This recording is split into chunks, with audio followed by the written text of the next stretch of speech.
Welcome back to the Copper Pyramid. We're in our penultimate episode. Things are getting hectic, things are getting scary. We've had one character death. I'm aiming for two more by the end of the session. Anyway, this is a game called the Copper Pyramid. It is run in Fundamental RPG, which is a D20 based system, which, here we have a copy of the book held up to the screen for all of our viewers. My name is Ran. I am your game master. I use he, him pronouns. I'm a writer and a game designer from Australia. I'm running this game for our lovely crew of people. The game itself is a 1950s Eldritch Abomination horror story about a group of intrepid explorers and adventurers who have ended up on a mysteriously surfacing island deep in the South Pacific. Once arriving there, they found that the entire place was covered in a strange and unearthly jungle that seemed to have some sort of malevolent consciousness behind it.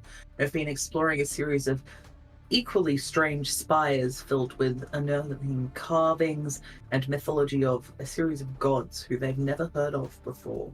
With that said, let's quickly introduce ourselves. I'll shout out our sponsors and we'll jump right into it. Of course, the moment I put a fry in my mouth. Hi, I'm Jenny. I use she, they pronouns. You're going to watch me play Edith, not Delphi. I'm not making that mistake this time. A very avid reporter from the New York Times who initially was really excited to be going on her first adventure and now really just wants to go home. I am having a great time. I'm in a new location. I'm actually playing in a haunted house today, so if you see things move in the background, please tell me. Yeah, I'm really excited to be here. Hi, I'm Nicole. I was playing as Mira. I was playing as Mira, eyeballing certain players.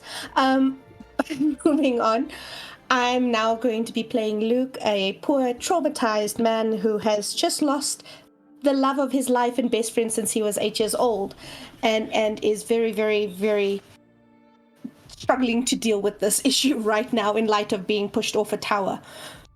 But he survived, and we're going to see what happens. Hopefully good things. Hello, I am Raven Evermore. I apologize for my voice this week. I've been sick and could barely talk a couple of days ago, so I'm stoked that I have this much right now. But I use she, her, and Fae pronouns. I'm a professional game master, game designer, and voice actor when my voice is working. And then I play Rosa, who is a I think officially now former Soviet spy, who really didn't want to be one in the first place. She's having a rough time. She had a metal spear through her leg for a while. Her uncle just died. One of her friends just died. And also she threw up a bunch of whole sunflower seeds in the shell, like a whole stomach's worth. So that happened yesterday too. So she's having a hard time, but she's coping as best she can. Oh, and she uses she, they pronouns. Hello, I'm Cove Selkie. You can use either name. I use all pronouns. I just ask that you switch between them. And I get to play Delphi on this lovely, lovely show. She's super sweet, super optimistic, super outgoing. She's just, a 50s Lolita fashion, pastel blue hair, little cutie, raging lesbian. And that's about all she rages at. She's not usually a very angry person, unless certain things happen, and she's a very protective person to a fault. But that's all. That's fair. Fantastic. So before we get started, you guys should check out our sponsors at some point. I mean, not right now, but after the stream. Die Hard Dice for dice accessories. All bunches of pretty math rocks for you to look at. They're shiny. Some of them are less shiny. They're matte for those of you who enjoy that sort of experience. There's Hero Forge, which is the internet's home for custom miniatures. They came out with a new facial customizer thing lately. Check out the affiliate link in the chat. Let them know that we sent you. And World Anvil, so fully customizable world building, as campaigns, for novels, for all sorts of stuff. Anything where you're making a world and you need to keep track of all of the things that come along with that. You can check out the link in the chat to take you to the world that Nerdsmith uses in their D&D game, which is pretty cool. But with that said, let's get spooky. And I think that to start in spookening today, I'm going to get just Edith alone in the group for now. No, why me? What did I do? Yeah. So if everyone else could take off their headphones, please. I've been abandoned.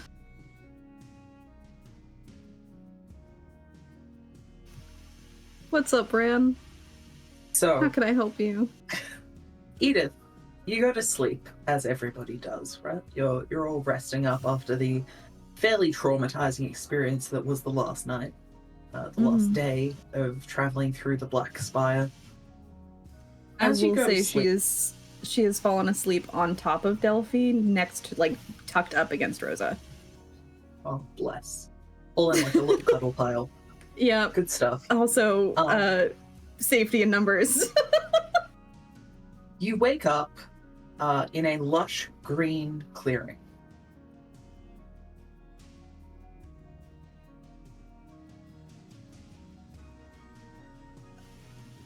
I'm gonna look around. So the first thing that you become aware of is you think that this is probably the same jungle that you've been in, except that now there is this wide clearing. There appears to be like a massive sinkhole in the center of it. Just the ground cuts away into a deep fall. And just looking at it, you can see that at the bottom there is this like bright turquoise water, like, very picturesque and beautiful water.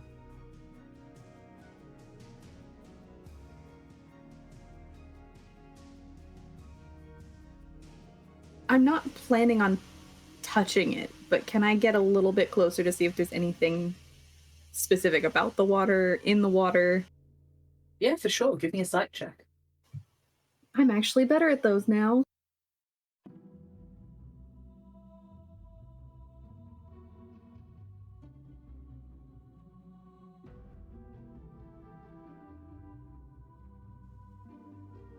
$24. Cool. So the first thing you become aware of is the water is absolutely lousy with roots. It seems like the roots of thousands, maybe millions of plants all reach into this one sinkhole of water. The next thing you become aware of is that there is a skeleton in the water. A skeleton of a man wearing a luscious green layered cloak made up of what look like fabric leaves layered over and over each other. Some of them are gilded, some of them are beaded. He's wearing a fairly elaborate golden headdress. And there are two stones set in place of his eyes. Not like gemstones or anything like significant monetarily, but just two smooth river rocks have been placed into the eyes of the skull. Well, I'm pretty sure I know who that is, considering the things that we found on this island so far. Is there anything else around me? Anything that's happening? As you begin to look around, you feel somebody right behind you, and a voice says in your ear, "Don't turn around." You're back. Hi. What do you need to tell me this time? Hi. Oh, well, I thought, considering you visited the twins, you're probably on your way to the King's Pyramid now, aren't you? Yes. Why? Well, it's the most dangerous place on the island. That would make sense. So I thought you might like to see how it all started. I mean, it was a bit before my time, but from what I understand, I don't know what happened exactly. He left, is what they told me, to be with the water. And there is like a faint shuddering sound from far away, and you see these copper slabs just sort of rise out of the ground above you to create the pyramid, locking you in darkness.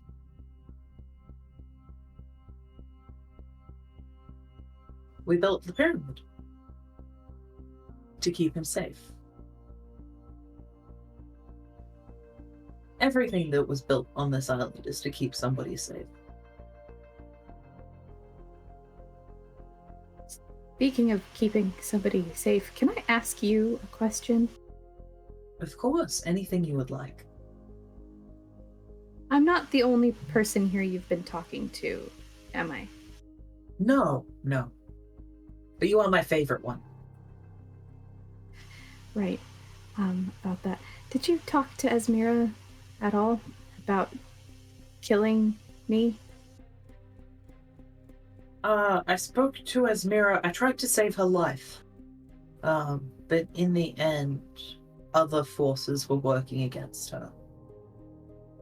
I don't like to admit it, but in some ways I'm more limited than a lot of the other powers on this island. There's only so much I can do, considering she was killed in the stronghold of one god by an agent of another one. An agent of another who? Well, I'm sure that you're aware that one of your number has taken on the Sunflower Man as their patron. I was not aware of that. Well, certainly they've allowed his hand to guide their steps.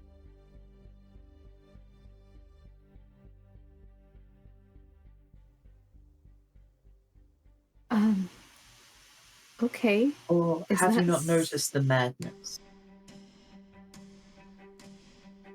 I've noticed something.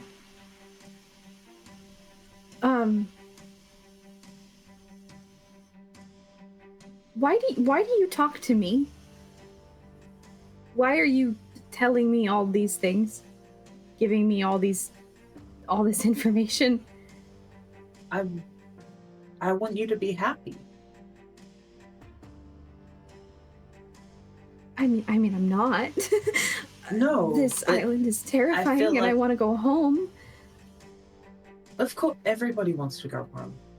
I think maybe I'm phrasing this wrong, but I cannot keep you safe without steps that you might not be willing to take. But I can at least make sure that you have the information to try and keep yourself safe. If your safety isn't paramount, if you would prefer to make sure that other people are safe, I could do that instead.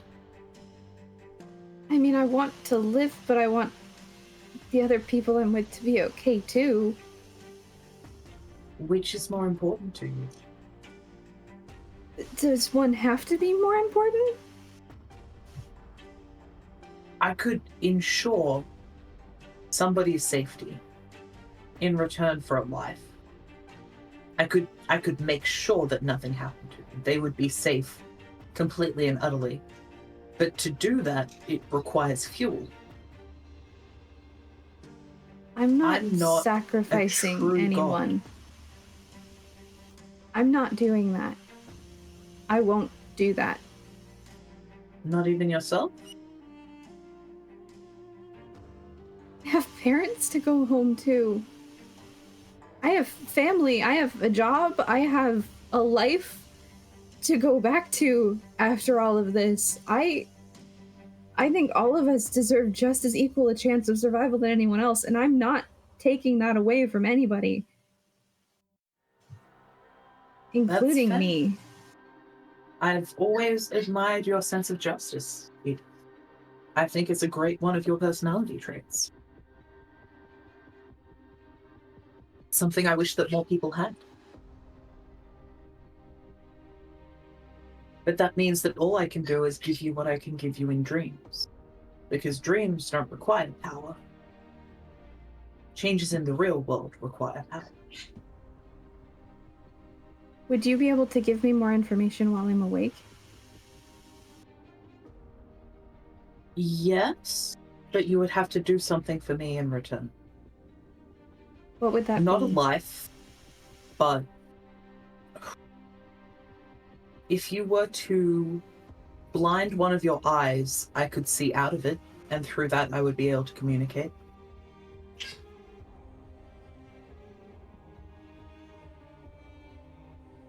Would it help keep everyone safe? Would it help keep me safe? I can do my best. I cannot guarantee anything without power. I'm not going to make a promise that I can't keep. But I would be able to give you more information. And Can I tell I think that if she's... you, Sorry. I think that you have a saying that knowledge is power.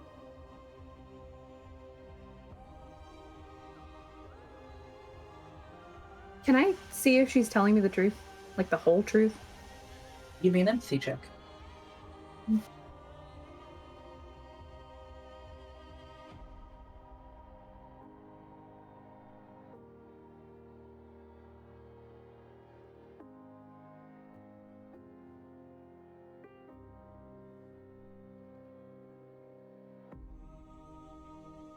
$25.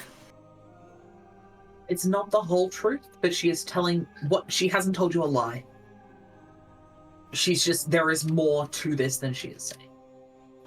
But on the other hand, you're not sure how much of it is being concealed maliciously and how much is just she's not human and she doesn't really know where the boundaries of human, like what humans need to know is. But you could give me information in crucial moments without me needing to sleep. Yes. And I could use that information to protect people. If you wanted to, I think.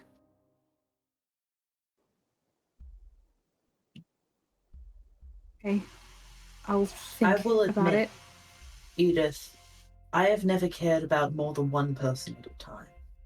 So I do not know how to protect more than one person at a time. But if that is what you desire, I will do my best to facilitate it. I appreciate that.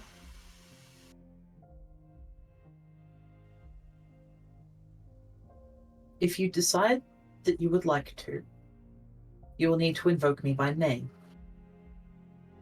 Stabbing implement is best, but if you must, you could probably get your friend to remove it surgically.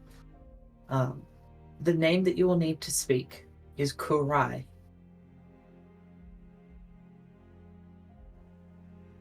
How do you spell that? Khurai.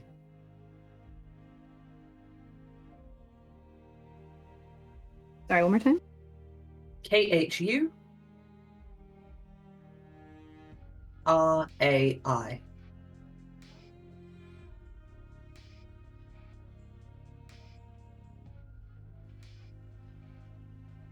Okay. Okay. And leave the eye under the banyan tree. Okay. Before you go, may I kiss you on the cheek? Why? Because I like you. I mean, I guess. And you feel soft but scarred lips press against sort of the side of your jaw, right back near your ear, in such a way that, you know, if you turned your head, you wouldn't really be able to see the person kissing you. And with that, you startle awake back in your tent.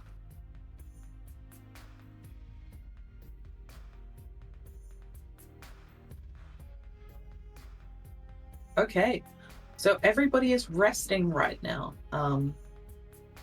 I've got Delphi, Rosa, and Edith all clammed together in one tent, and Luke in his own tent, probably chatting with a couple of the guys who he's made friends with,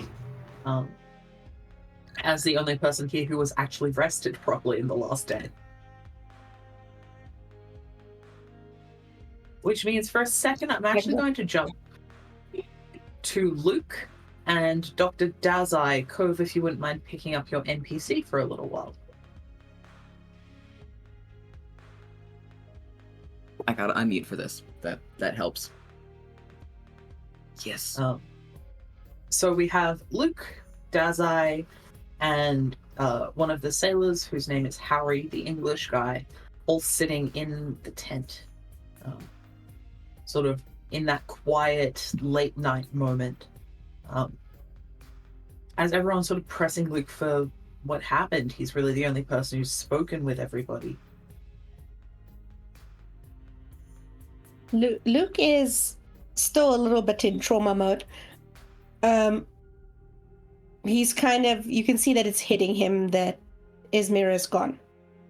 And he's got something that he's been holding in his hand that he hasn't really let go, but you can't see what it is because it's in his hand.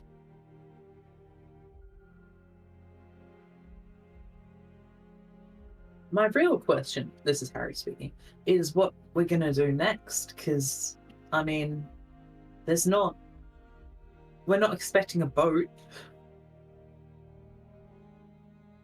There's no way for us to get back to the ship.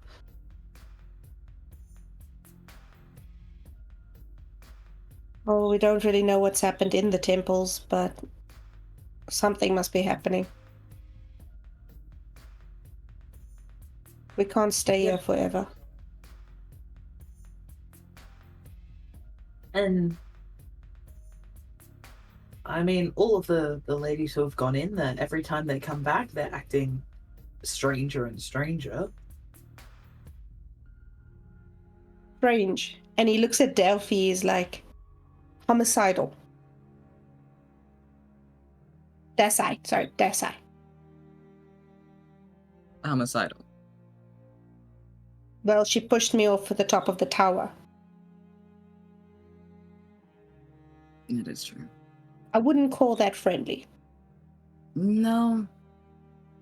And it's out of character. Yeah, If we don't know what... If you don't mind me saying, Doctor, she's been really off ever since they got out of that first tower. Have you had the chance to talk to her? Do you know what's going on?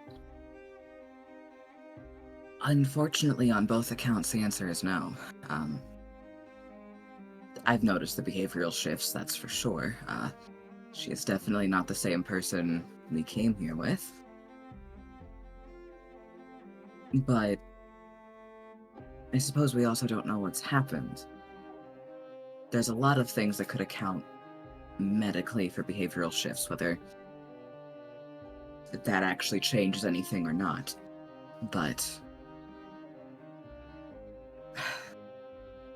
no, I wish I could say I'm less concerned about what causes it and more concerned with what impact it's going to have for the rest of us.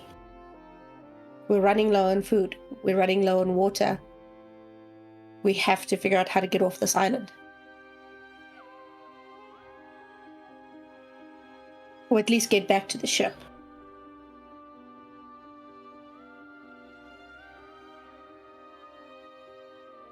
Unfortunately, with all of this, I'm out of my depths, so to speak. I can patch people up just fine when they come back. That's about all I have. Whatever is happening, and as unfortunate as the changes have been, moving from pyramid to pyramid, at the very least, it seems like there's been progress. Outside of the pyramids, kind of progress? They haven't told us what's happened inside. They're not talking about what we are doing going pyramid to pyramid. No. They go inside for hours or days and not all of them different. come out. Do you think they're Those who trying to come out. stabilize it? Like keep the island from sinking again or something? Do we think the island's going to sink again? I know it rose kind of suddenly. It could always sink again, couldn't it? Good, and if we're on it when it happens. Hope you're a strong swimmer. And Harry will sort of clap Luke on the shoulder, nods to Dazzle and says, "Look, I'm gonna go relieve Delaney of the watch. You guys should probably get some rest too. Who knows what those girls will have us doing tomorrow." Keep yourself safe. If you find yourself getting tired, let me know. I'll take some of your watch for you. Thanks, I appreciate that, mate. Yeah. And he stands up and limps out of the tent.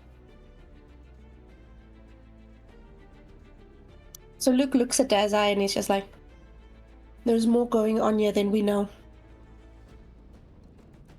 One of us has to go into that next pyramid with them. At least then we'll know what's happening inside.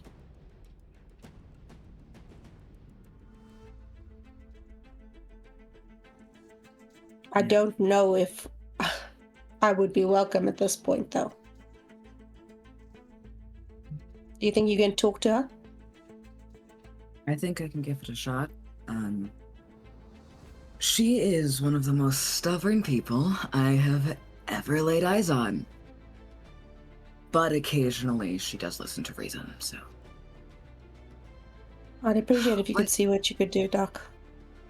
What happened up there exactly? The more that I know, the more I might be able to. I was asking them what happened. Asking why she wasn't with them, and they just told me she was torn apart. And then Delphi got angry. I was yelling and shoved me off the top of the tower.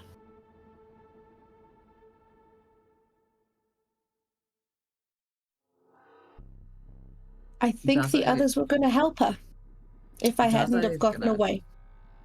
Lean over and give kind of like a bit of a shoulder rub to Luke. While the violence and the homicide is out of character, that reaction in general is not. So that does help. God, I am sorry.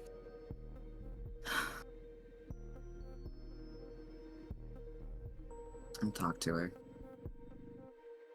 See if I can't get her to apologize, or at the very least be amicable. We don't need an apology, Doc. Right now, if we can get off this island 2-3 days, we'll never see each other again. But we need to get everybody off. We need to get these sailors off. We need to get you off. We can't keep losing people like this. And we don't have the time. You are right. It wasn't even supposed to be necessary on this trip.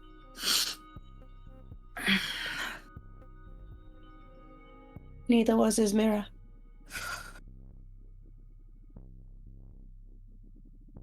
And Luke, if you look at his hand, what you will see is there's a glint of metal. He's holding a pendant. He's been wearing a pendant for the last few days. Esmera actually had a matching pendant, but his is no longer around his neck, and he's been holding it and fiddling with it for 3 or 4 days. I mean, for 3 or 4 hours, since he found out that she died. Either way, we better get some rest. We need to get moving in the morning. Alright, so Dazai retires to his tent. Yep. Fantastic. I'm going to get Nicole alone from it. Yep. So, Luke, you're getting ready for bed. Mm-hmm. Ready to turn in. As you do so, there is a light knock on the tent pole, in a cadence that you recall was like the one that Esmera always does before she enters your tent. Looks at the opening. Esmera's standing there. So she looks fine. She looks hale and healthy, about the same as when she came out of the White Spire. Like, she looks a little gaunt, a little shocked, but she's not torn to pieces. She's not scarred or injured in any way. He kind of steps forward and rushes forward to put his hand on her cheek. Yep. You cup her cheek. It's kind of lukewarm, like it's not quite warm enough, but you're not sure if it's not warm because she's been out in the chill of the outside, or if it's not quite warm enough because something's wrong. But she looks at you and kind of gives that sort of half smile that she does when she's like trying to reassure somebody, but not actually willing to commit to actually smiling. Mm-hmm. And she says, I feel like now's not a good time. Is it you? Are you... And he'll Kind of me? pull her into the tent. What do you mean, kind of you? Is it you? It's as much of me as there is left. And he'll wrap his arms around her and he'll hug her. Yeah, she feels kind of fragile and brittle. But yeah, there is something of like a texture when you hug her that doesn't feel quite like flesh. More like cloth wrapped around sticks or something like that, where it's like soft, something hard, rather than flesh over muscle. So he like kind of freezes holding her, and his voice goes a little bit colder. And he's going to... can I quickly do a gut check? Absolutely.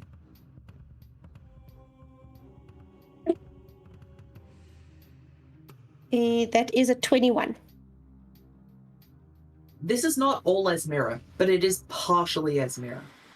It is a bit of Esmira that has been caught at one point. You are looking at like a still frame of her rather than a moving image, if that makes sense. So he's still holding the figure, and he's holding gently now that he feels that it's brittle, and he's just like, is it this island? Okay, let me be level with you here. I am not all of Esmira, but I could be. I have a plan that could bring her back. Or make me her. Or there is something we can do. If we do it quickly, before she's completely subsumed, we could have Esmira back. He leans back and he cups her cheek again, and he puts his forehead against the figure's forehead. And he's staring into the eyes there, and he literally is like, "Are you going to be a copy, or are you going to be her?" I'm going to be her, but right now I'm a copy. But I don't want to be a copy. I want to be a person. Do you understand me? And he nods slightly. He'll take that pendant he was holding, and has the copy got a copy of the pendant? Yes, but it's like reversed, as if it's a mirror image that stepped out of a mirror. And he kind of touches it for a second, and he's like, "Okay, what do you need?" The thing that made me, the creature that created the thing that became me, has power on this island. But all power on this island is fueled by life. Things have to die to make anything happen. And she wants Edith dead. If you can kill Edith at the banyan tree, and I'll point it out to you on your map, if Edith dies there, you can ask her for anything. You can say, bring Esmira back. You could say, make me immortal. You could say any wish she could grant you. He takes out the map. He's like, "She mentioned something about that. Where's this tree?" And it will point out on the map sort of an area just off from where the big main copper pyramid is. I'm going to have a problem getting her away from the other two. They're not going to let it happen. You're able to help with that? There's a grove of vampire trees between the road and the banyan tree. If you can lead them through there, they let out a spore that sends people to sleep. Gotcha. And then it eats them, but it does put them to sleep first. Well, that's not my problem what happens to them afterwards. I'll get it to the tree. Any particular thing that needs to be done? Or just need her dead under the tree?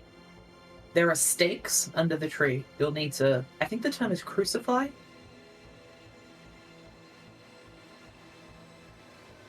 I'll take care of it. But then you'll get whatever you want. I'll get her there. I'll take care of it. Okay. And she leans in. She hugs you one more time. And there is that familiar, like, the smell of Esmira's hair, like the sensation of your head in her neck as you, like, draw that strength of being around the one person that you really do love and care about. And she cups your cheek and says, I'll do what I can from the outside. And then And he disappears kinda- out of the tent.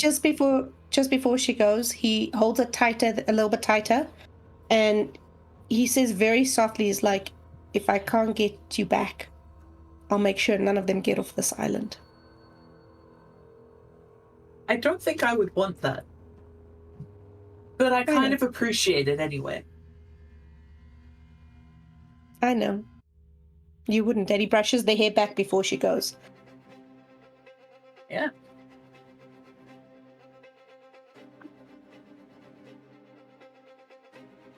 Okay, so we're all having a nice little rest overnight. 6 hours of rest will get you guys back 6 hit points.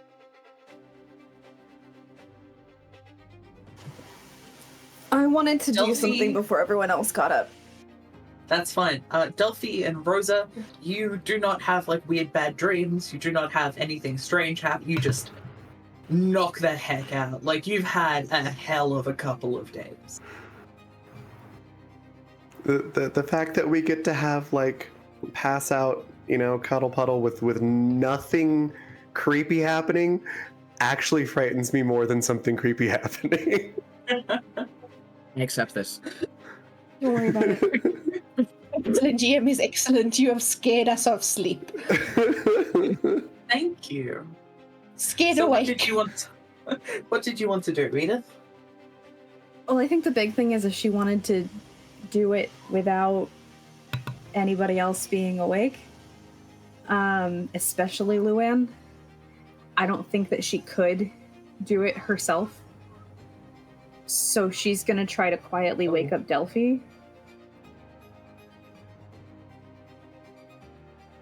Okay, give me a blend in for this. Just if you can wake up Delphi without waking up Rosa.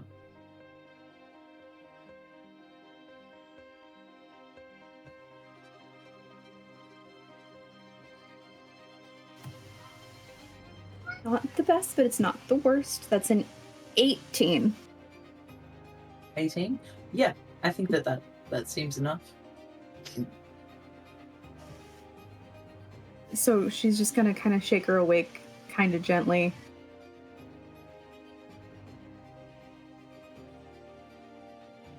Right.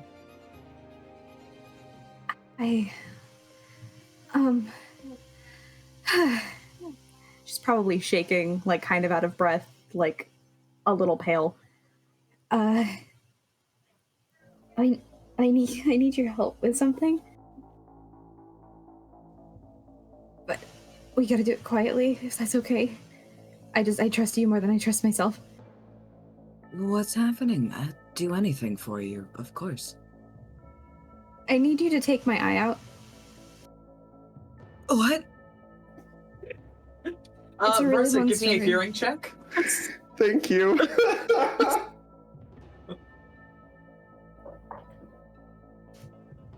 She's trying to do it quietly. I'm just trying to make sure my microphone but- picks up But my Delphi voice. is like, what? No, valid. So that is a 19 on hearing. Yeah, you just hear Delphi go, what? And so that startles you awake. From what pleasant dream was Rosa having? What indeed. You're in the middle of a thruple sandwich. Yeah, I think she is. Rosa, are you having sexy dreams on the murder island? Damn. Listen, life or death situations encourage certain, human characteristics to happen, okay? Certainly cuddly dreams for You sure. can't fight the sapphic. You can't do it. Nope, that's true. So yeah, I guess Rosa would wake up and sort of groggily roll over to face the other two of them, probably just propped up on an elbow. What is going on? Leans over. Nothing. Everything's Okay. fine. Everything's okay. You just go back to sleep.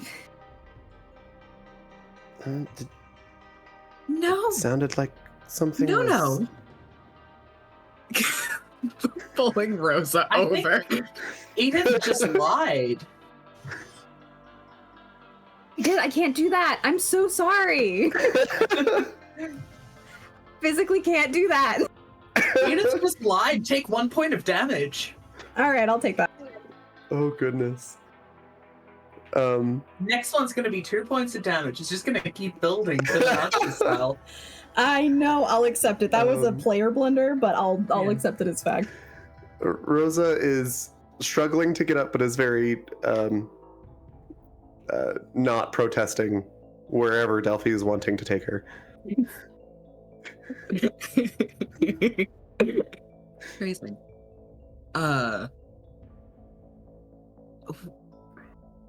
No, this. Okay, why don't we start from the beginning as to why you would like my help in removing your eye? By the way, that's what's happening. Okay, this is great. I can't do it myself, and it's a really long story. The dreams that I've been having have all been from this one power entity on the island, and they've been giving me information when I sleep, but... So sorry, people are being loud. They've been giving me information when I sleep, but I can't sleep all the time when we need answers for things. And they said that if I removed my eye and buried it beneath the banyan tree, then maybe they could provide some more insight and I could help keep everyone safe. Or at least try.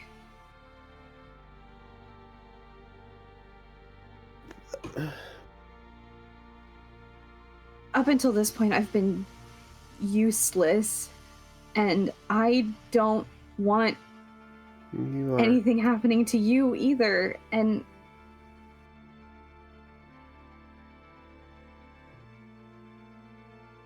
way that I can...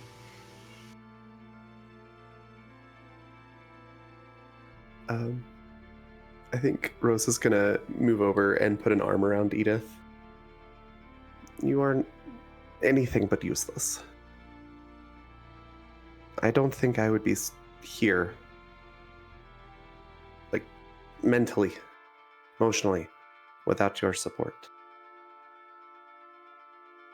You help in ways that are just different. Yeah, well, I couldn't help when Asmira died. I couldn't either. Luke was right. I didn't do anything. I didn't do anything. I just watched. There was nothing you could have done. Obviously. I don't think there was anything anyone could have done. But if I'm not capable of helping anyone on this island, then maybe I should have died. Edith. Sugar pie, love, sweetheart. She's gonna kneel right in front of Edith. No.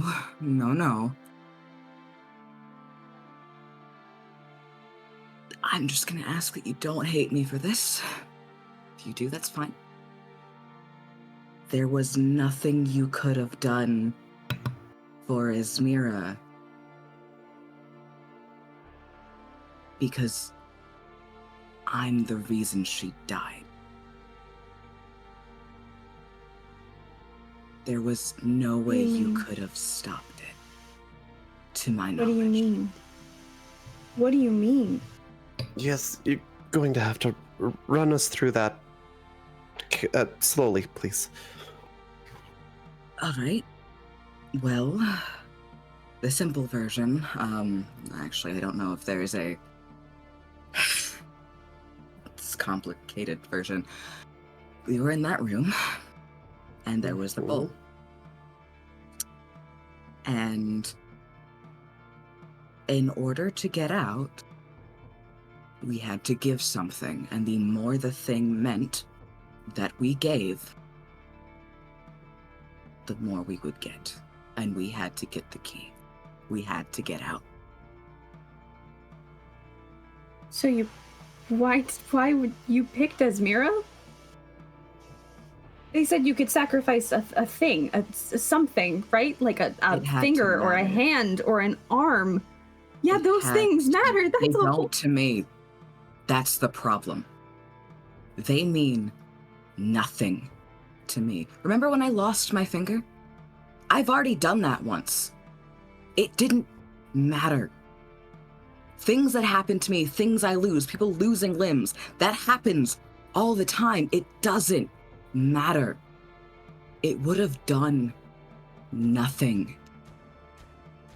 And Asmira...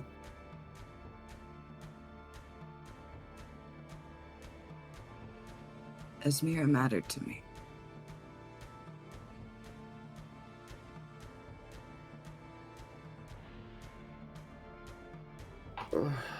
Unfortunately, there were things that mattered more, but...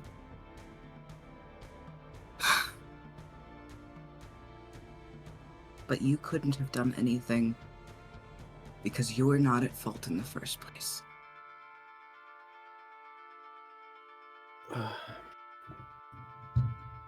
I am having a hard time wrapping my head around this.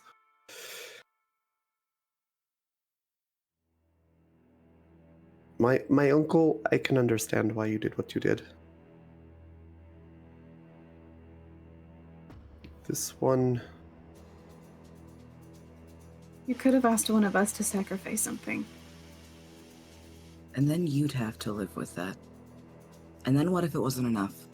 What if it built up and you gave and you gave and you gave? You would have to live with that.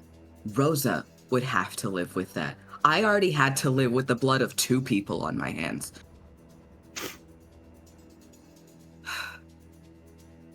You go to say 2, and instead you say 3. What?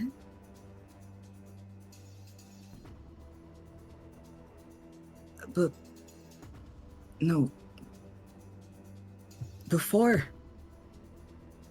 Asmira, I had only killed 2 people. 2 people.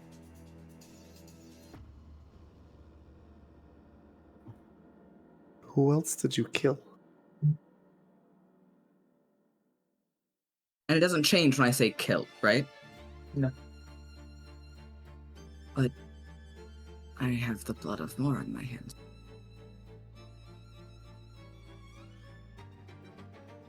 There's a moment where it looks like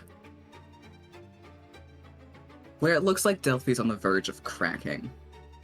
Where that facade is about to go. And then something shifts. And she takes a breath. She's gonna reach up and she's gonna put her hand on Delphi's face. Just don't do that right now. I need to see you, not this. With what you just Agreed. told us, I need to see you. Please. We don't have time. It for doesn't you to matter. You Delphi, this is important. On We a will matter make of the whether or time. not I can trust you. Please. I We don't will know figure if it you out. can trust me. I don't. She's gonna kiss her. Ah! Rosa's gonna take her hand. Like both of their hands. One of Delphi and one of Edith's. Gonna roll real quick. Oh yeah. Oh my god. The tears. The facade is broken. The mask is gone. The smile you're used to seeing. The like preppy, peppy, upbeat. Gone. She is broken. She is destroyed, distraught, losing her fucking mind. Edith will just hold her. Rosa's gonna just kind of grab both of them, put like her left arm around Delphi and her right arm around Edith, and just sort of pull them both in. Can I get a discipline check from Delphi, please? Yeah. I just nat 1 on composure, so I probably won't nat 1 again. Discipline, right?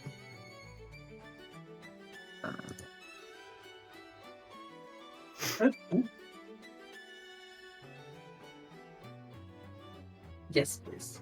16.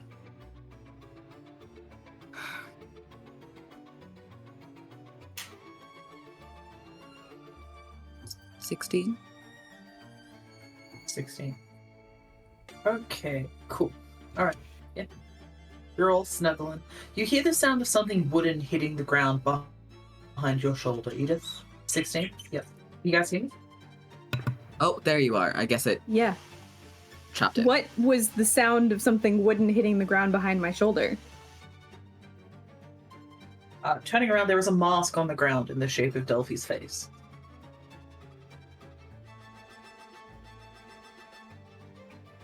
Okay, so everything on this island has been cryptic. That one actually makes sense.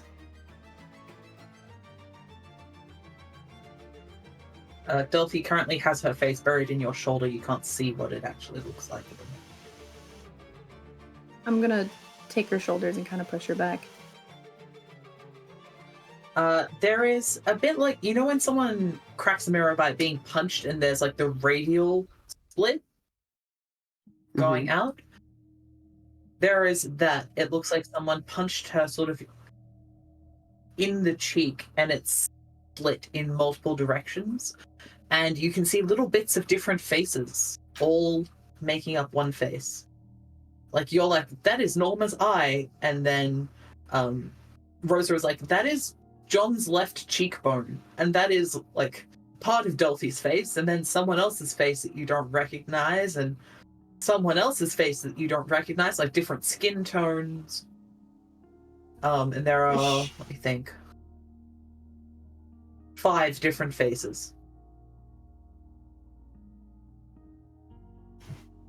She's gonna kiss the center of that crack, like the impact point.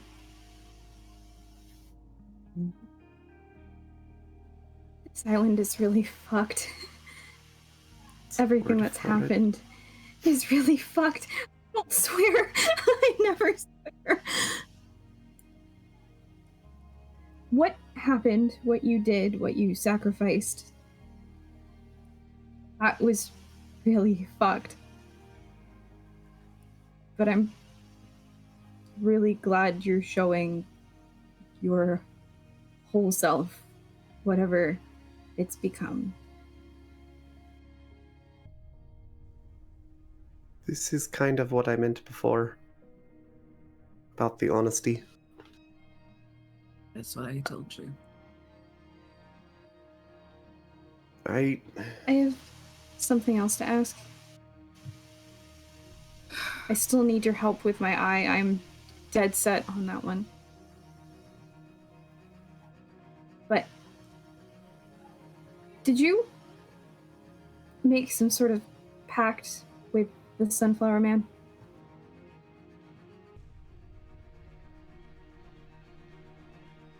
Not that I haven't paid for.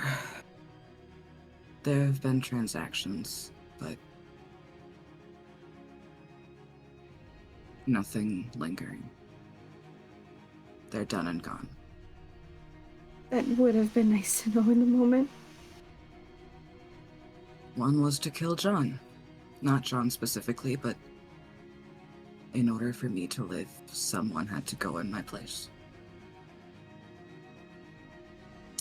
Because I died. Already. Wait, you died already? Yeah. A couple of times now. Technically. Okay, but how are you here? I have people that I need to protect. I'll take on whatever I need to do that. Is how I'm here. Who?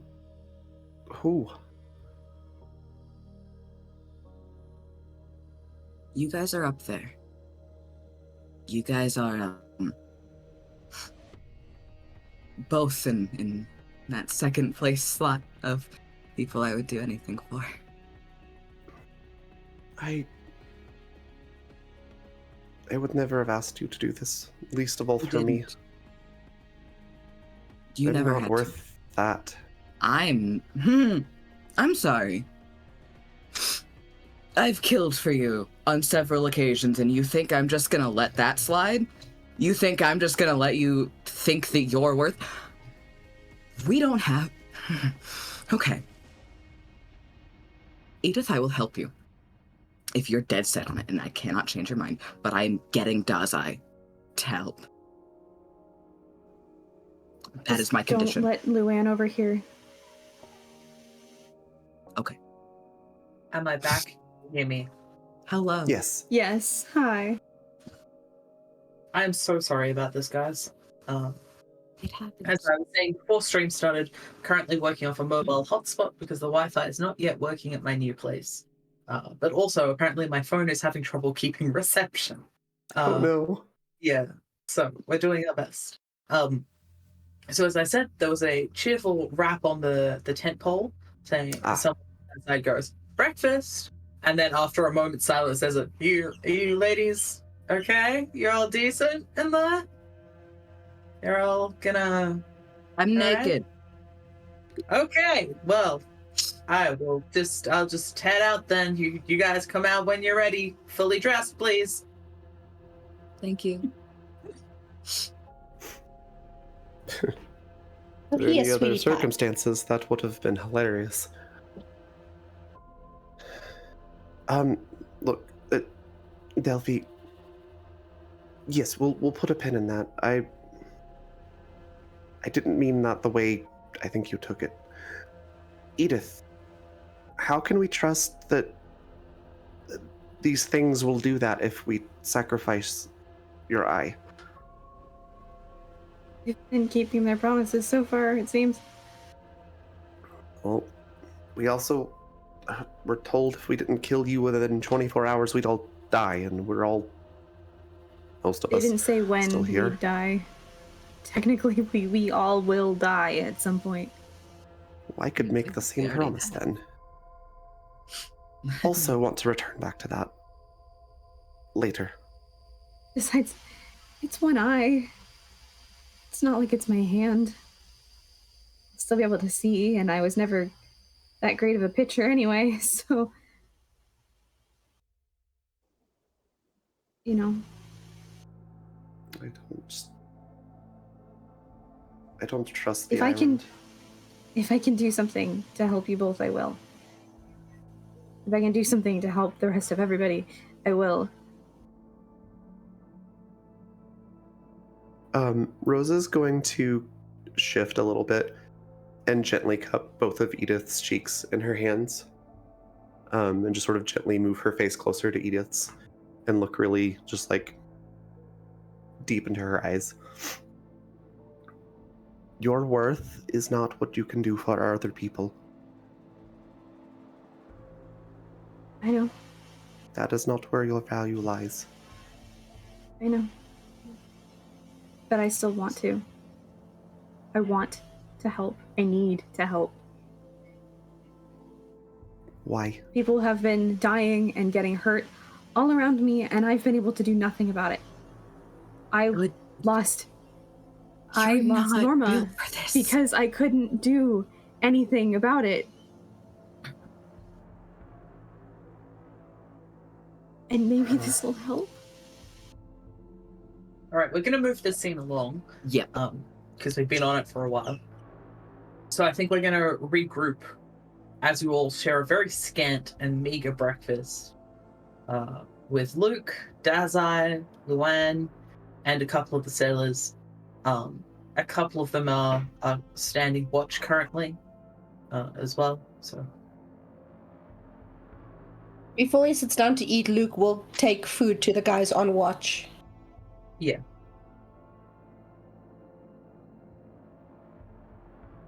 Easily done. They're all happy to see you. You've made pretty good friends with the majority of this crew. And how many more days' rations do we have? 2. With you guys on like half rations. Like you're not eating a big meal. Yeah. I think Rosa's probably going to give Delphi and Edith both a hand squeeze on the way out. And I think she's going to take her food and kind of go off a little bit to think. So she'll still be like within eyesight, but not quite within like with the rest of the group. Mm-hmm.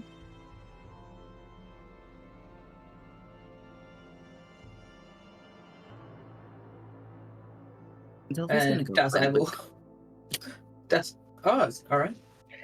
Delphi and Luke. So you'll find Luke as he's getting back to camp with having handed out what rations were available.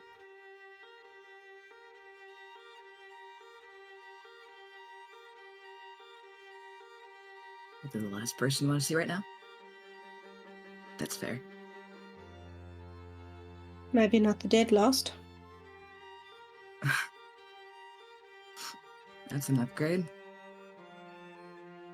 And Delphi will turn her face towards yours.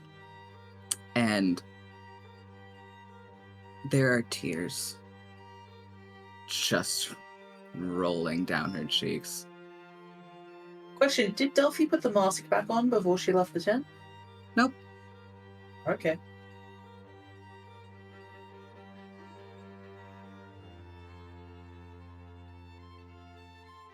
Luke literally he's not making direct eye contact with you, but when he catches a glimpse of something on your face, he looks at you, and that one eyebrow shoots up.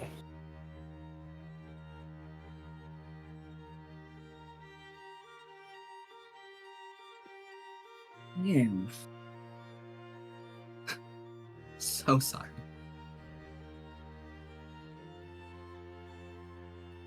For fucking everything.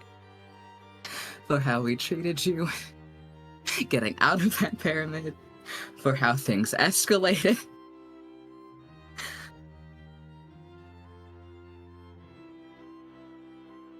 I didn't want to hurt you. I didn't want to hurt anyone.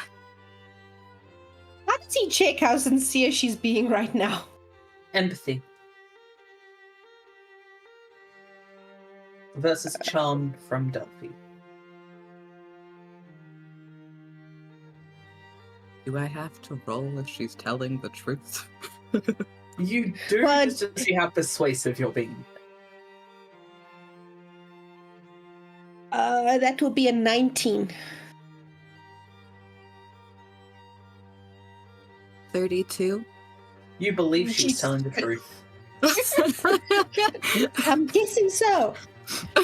So Luke he kind of looks away from you and he takes this deep sigh, and you see him physically, his shoulders relax a little bit and his body relaxes. He's like, look, I appreciate you saying that, but it doesn't matter right now. We need to get these people off this island. That's all that matters. We need to just get everybody off this island. I couldn't agree more.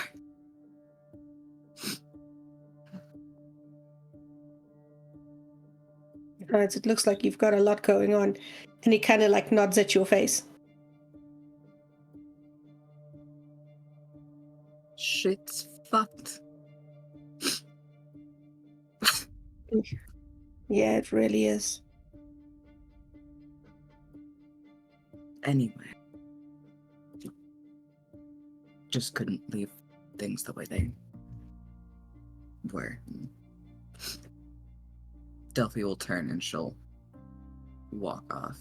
And he kind of reaches over and he puts his hand on your shoulder as you turn. And he squeezes your shoulder, not like in a scary way, just like a reassuring way. And he's just like, yeah, we all got people we're trying to protect. And he heads back to the main breakfast point, the campfire, whatever it is. Yeah. All right. It's a bright new day. The sun is shining. There are no birds chirping, no sounds of insects. Yeah, not even a mosquito. There is nothing to be seen on the insect front. The jungle is lush. It seems to have grown even more overnight. It is now towering. We're talking like an Amazonian type of a canopy here, high above your heads, like hundreds of feet in the air.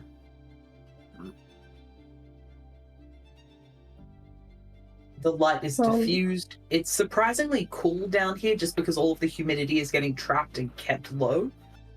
And there's almost that sense of like, it feels like you're breathing through cotton. The humidity is so thick in there. Did you?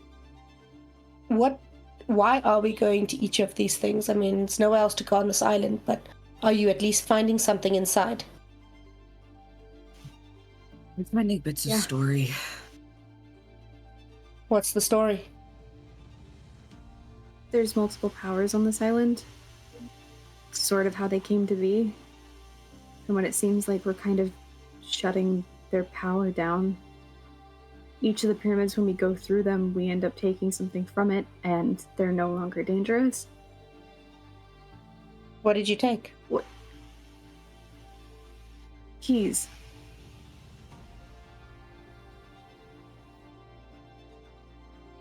And where did the keys go? We don't know yet. What happened to Esmira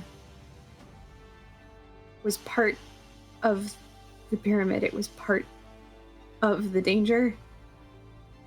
We couldn't do anything. And I know you knew her a lot longer than we did. I don't know for how long, but we cared about her too. We didn't want that to happen. And I'm sorry. She'd want me to I get know you what off it's this like island. losing. I know what it's like losing someone like that. I do. Not in that same way, but someone with a connection like that. So suddenly, I get it. And it Luke is starts, divorced.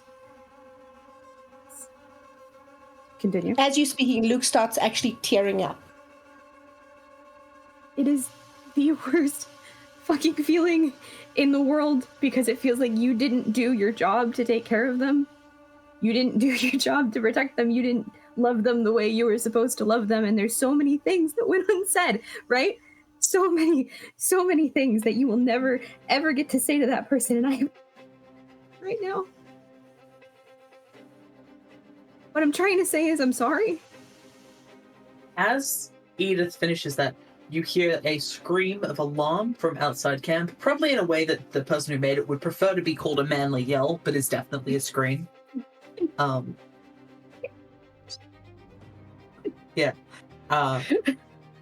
And as you sort of turn to see what's going on, you see Donut, Delaney, who has dropped like his bag and is staring into the forest at something just out of your sight, white as a sheet. Rush forward. Clearly having seen something horrifying. And I think that's where we're going to take our break. I know it's a couple of minutes early, but it just seems like a good place to call the scene. So we'll be back in about 15 minutes. Everybody go stretch your legs, get a glass of water, think about some of the horrible things that have happened here, and we will return to you very, very shortly. Welcome back. When we last left off, there was something horrifying in the jungle. Again, as always, it might just be the jungle again. We just don't know. But something is going on. One of the sailors caught sight of something in the greenery. Rushed forward had to a the sailor. manly yell about it. Luke, give me a sight check. Rose is also heading that way, but she's probably just a few steps Same. Yep. behind. Everyone can give me a sight check if you're all heading over there. Healthy's So what that got will it be a 23. 23, okay. 24. 24, 19. 19. Okay. I'm going to assume Delphi got like a 7. Oh no, Delphi's with Daza. Delphi's not even going over. Okay. So all of you will catch sight of one of the sailors crucified to a tree. There are like tent pegs through the palms of his hands. Tent pegs where his ankles are crossed over. His throat has been slit, and there are those big red vines with the massive like velociraptor claw thorns have all plunged into the open wounds, sort of stabbing him into the tree and keeping him in place as visible bulges move along the vines as if they are swallowing something out of his body. It's not Hachi-Machi, is it? No, it's not. Oh, thank It's- God. It Oh, for small doesn't look like miracles. he's alive, does it? Like It's- at all. No, he's well dead. It's Corcoran, Okay. the guy who was not displeased that John had died. Okay, so was he on watch, or do we think he was grabbed out of a tent? He was on watch.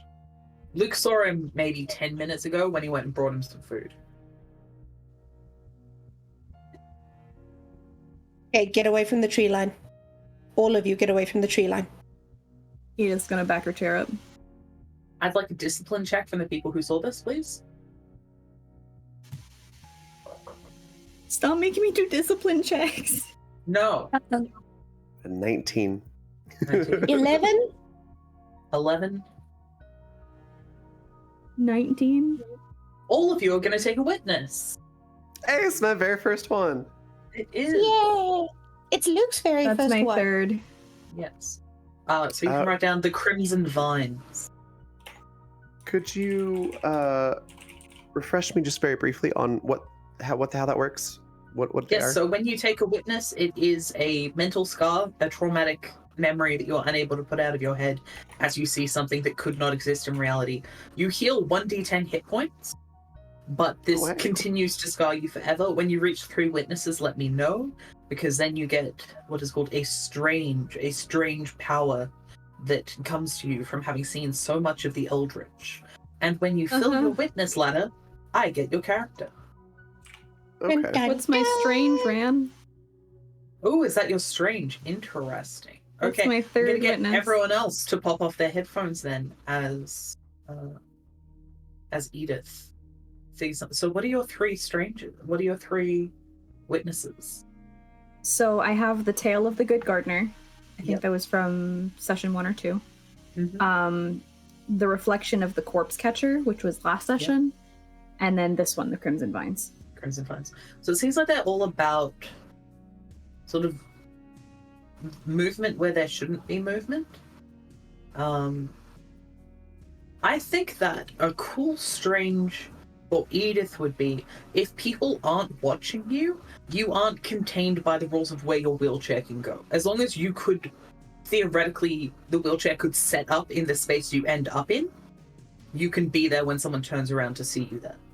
Like, essentially, not instantaneous movement, but as long as you are unseen, you're not stopped by obstacles between you and where you're going. Does that make sense?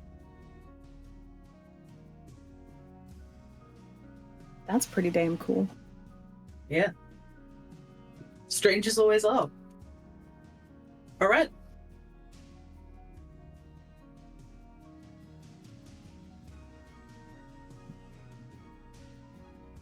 Excellent. So yeah, you see this body strung up, Corcoran, as all of the blood is being pulled out of his body by these crimson vines. And you hear Edith gasp from behind the pair of you who are standing, just a moment's behind you. And yeah, what do you do?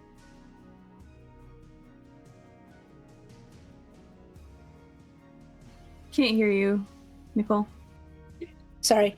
Turn around to see if Edith's okay or if something's grabbing her. Would it make sense for me to have moved somewhere else? Cool, yeah. Where are She's not where she was. Probably on top of a rock to get away from the tree line. you? Yeah. So you see her parked on top of a tall rock with a flat top, but no like obvious way for the wheelchair to have gotten up there. The fuck? How did you get up there? I don't really know. Okay, hold on. I'll come up there to help you. And Luke will climb on top of the rock, but before he touches the wheelchair, he's like, "Are you okay with me helping you down?" Is it a good idea for me to trust you? It's up to you. If you want someone answer else, that? I can. If you want someone else, I can go down. But do you want me to help you get down? I just want to check it's okay before I touch you. Okay. Sure. And he'll kind of gather Edith up in like basically helping you hold onto his shoulders so he can get you down, then he'll go back up for the chair.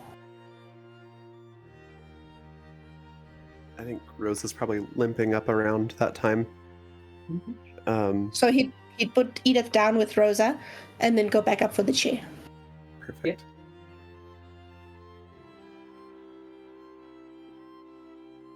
Okay. Are you okay?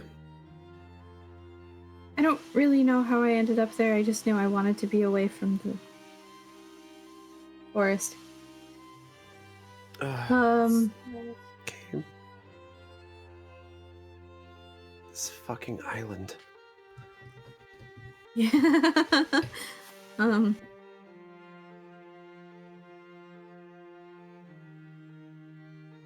Should probably get everyone back together and let them know what happened. Once I How big was the rock? Maybe man height, like about 6 feet tall. And it happened in an instant. Yep. Don't suppose you can really want to be on the boat.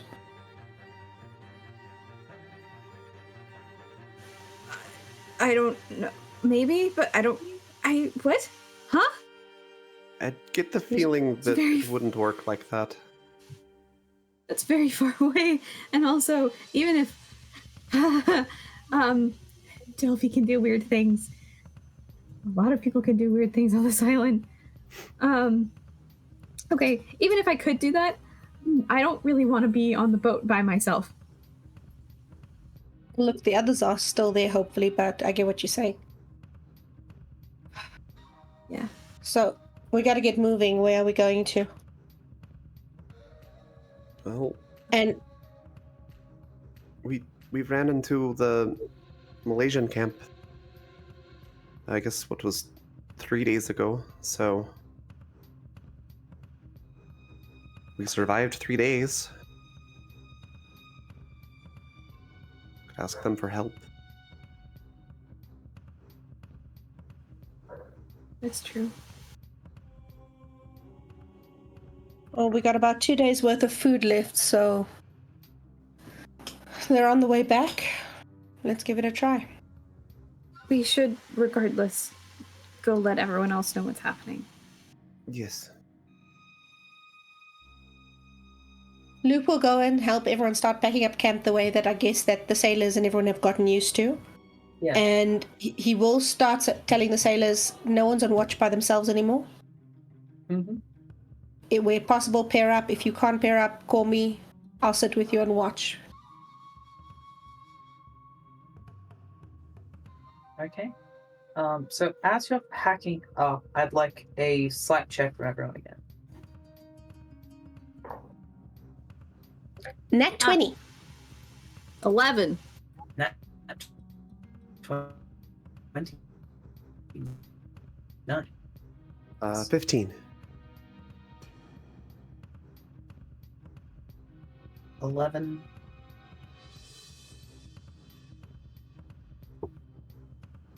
Oh no, poor Rand. Do we have Rand back? I think he might be. There you are. Slowly but surely catching up. Mhm. And from Delphi? Am I gone? Except Delphi is. What Whoa! was Delphi's There sight we check? go. You developed Slingshots speed back. for a second. Jeez. You did. I could hear all of you guys the whole time, and I'm like, I'm Oh, no. talking. Why? You had a flash moment. Yeah. We did. Yep. That was And what wild. was Delphi's sight check there? Oh, I nat one. That one. Okay, great. I'm So pretty sure Luke- she's gone entirely blind at this point. Okay. So Luke, you are actually. Could I get a smell check from everyone too? Oh, I can do that. Hey, I rolled a 19, No, so I the have a fuck. 22. 22, 21. 4. 21. I got a total of 4. 19 twinsies. I've nat one twice in a row. She. Oh no! Delphi doesn't notice anything. No. She's busy having a deep and meaningful with Dr. Dazai. I think she's just crying into his chest, and she's like, ah. Okay, so I think it will be... Okay, so the first thing that happens is, Rosa, you begin to notice a very strange smell in the air, like a sort of a mixture of vomit and, like rotten food and, like the smell of like cooked food, like lots and lots of cooked food, like a feast table sort of a smell, all at the same time. And as you are like trying to figure out what that smell is, you hear Luke, I assume, cry out in alarm, but we'll see what you say to this, Nicole. Because Luke, as you head towards the supply tent, you find all of your supplies are gone. And the reason for that is that there is a dead sailor splayed out on the ground, having eaten so much that he has split his stomach open. So, like, literally just walk, see that. Fuck! Yeah.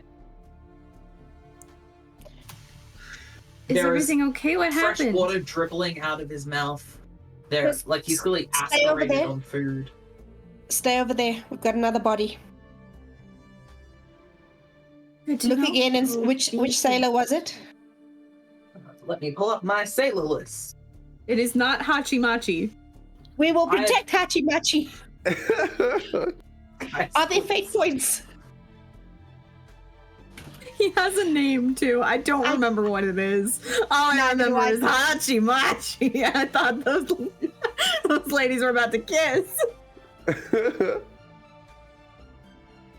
Poor man. Lives forever only as Hachimachi. It is Theo. Theo Howell. The older man. He was in his early 50s. Oh, So no. Leek swears and he's like, it's another body. Fucker I'd like ate a himself to discipline death. from Luke, please.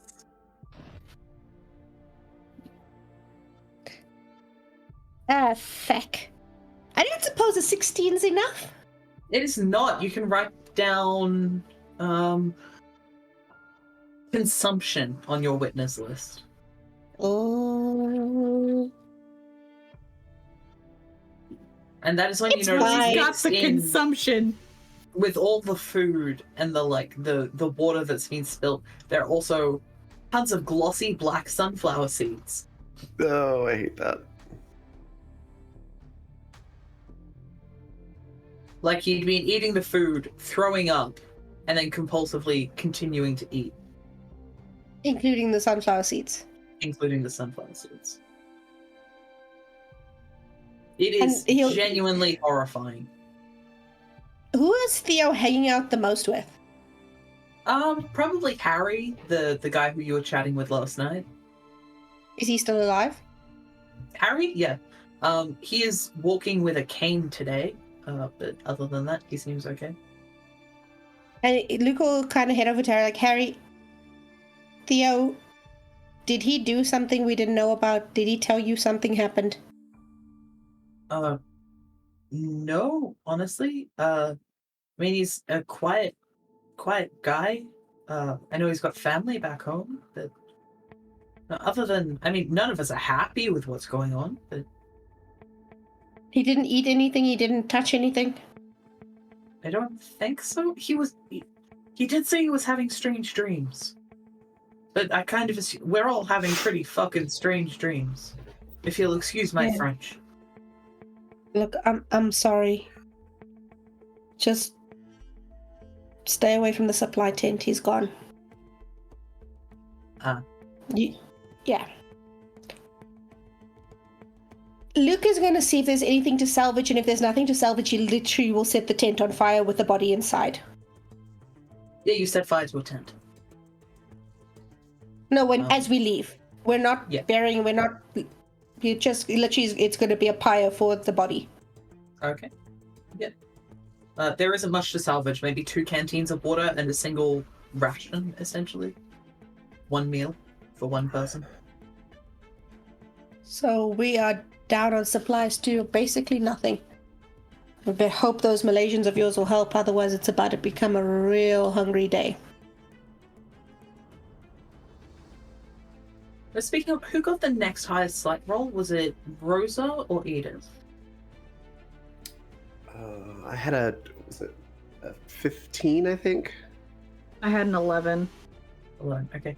So, Rosa, you will notice that the column of smoke that has been in the sky this whole time is no longer there. Oh, goody.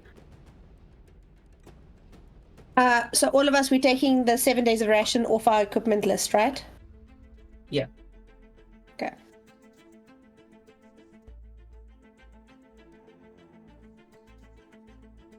Well, I do not see the I don't know what accent that was that I was trying to do. I don't see the smoke anymore. So we have to finish this fast. The smoke was where your Malaysian friends were? They were Let's get moving. burning a circle around their camp. Let's get moving. Really fast. I had a dream last night about the king in green. He was at the bottom of this root-filled pool of water, just a skeleton with gems for eyes, God? Is that correct? River stones. River stones. With river stones for eyes, and apparently the pyramid was put up around him to protect him, keep him safe. The one that we're going to next, I mean. But if Okay. I want to be able to help, we need to stop by the banyan tree first. Okay, let's do that then. There's no talking you out of that. I haven't been able to help otherwise. And it's just an eye. I have another one. It's not like it's my hands. What are you doing to your eye? If I sacrifice my eye to the tree, I can help more. Help keep people alive better. I certainly didn't do a very good job so far. Look, Well, if I... Oh, sorry, go ahead. I didn't want to say anything, but I had a dream a night or two ago. Wasn't anything like what you guys had, just somebody telling me that sacrifices matter on this island, that sacrifices will help. So then I am doing it. No ifs, ands, or buts. Well, I don't necessarily think it's a good idea. I don't trust this island, but I do trust you, so if I can't talk you out of it, then I'm behind you the whole way.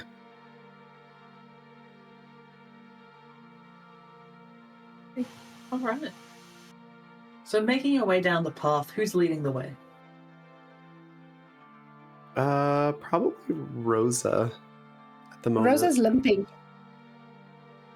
I think Luke- Actually, probably not after seeing the very disturbing thing and getting 10 hit points back. Oh, did you get a 10 on your D10? Nice. Oh. very nice. So I think it probably would be noticeable, though, that she was limping because she had a metal rod through her leg yesterday, and now she's not. Listen, Delphi has 5 faces and 1 face. Edith was just talking about losing an eye, and we found 2 dead bodies in the space of 3.5 minutes. Your leg not being limpy anymore? It's okay. It does seem like a trivial mystery at this point. And to be fair, one of the sailors is limping today who was not limping yesterday, so maybe they just traded. Yeah. Oh, that's terrifying thought. I hate it. Thank you. Oh, and I forgot the apparent instant teleportation that happened. Yeah. It's been a week and it's only been a day. Yeah, I think Rose is gonna kind of take the point not too far away from everybody, but is sort of walking at a distance to be very protective, and she's got her gun out. Okay. Which direction are you going? Back towards the pyramid, towards the Malaysian camp? If we're out of supplies, then like the Malaysian camp seems like the best direction to go, right? Mm-hmm. Okay. Yeah.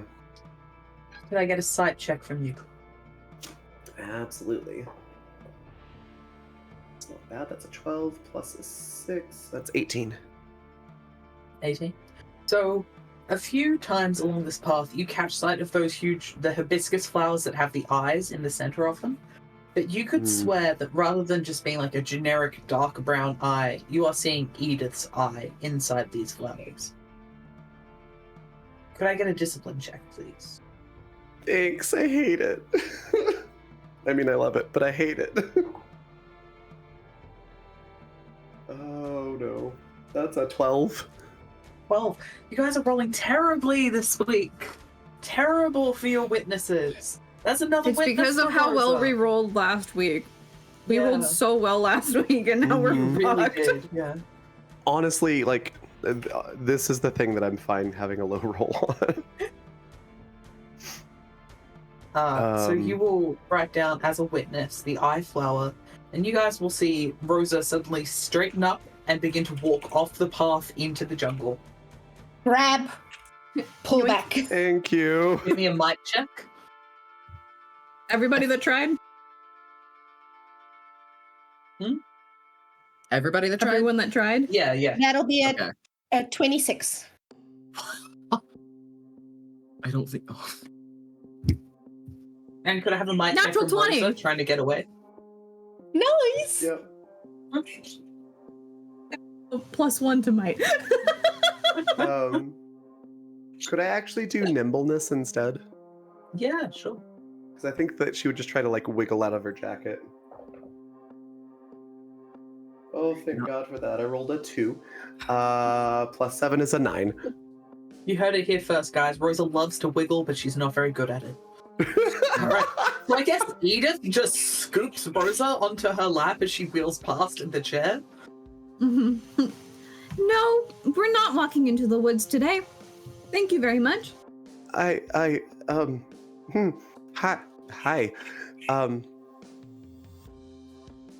Sorry, your eye was in Are you the okay? flowers. And then everything sort of got... And she says like some word in Russian. I don't know how to translate that. Bad. Weird. Fuzzy. What You was should I doing? probably try not to look at the eye flowers. You were just walking into the woods? It's a terrible idea. Yeah, it was, which is why every single one of us went to grab you. I luckily was just going downhill and happened to have some speed, so... Well, of all the places to wake up after something like that, this is certainly the nicest. Yay. Okay, so as you continue down the path... I couldn't tell whether you said gay or yay, and both of them just gave me so much joy. Why not both? Why Why not not both? both? Yay, yay. Yay, yay. You guys take the turn off towards the Malaysian camp. Can I get nimbleness checks from everyone as you pick through the greenery? Yeah. That will be a 22. 22, you're fine. It's a modified 20. You're fine. I just realized I have talents. Wouldn't Soldier help with this?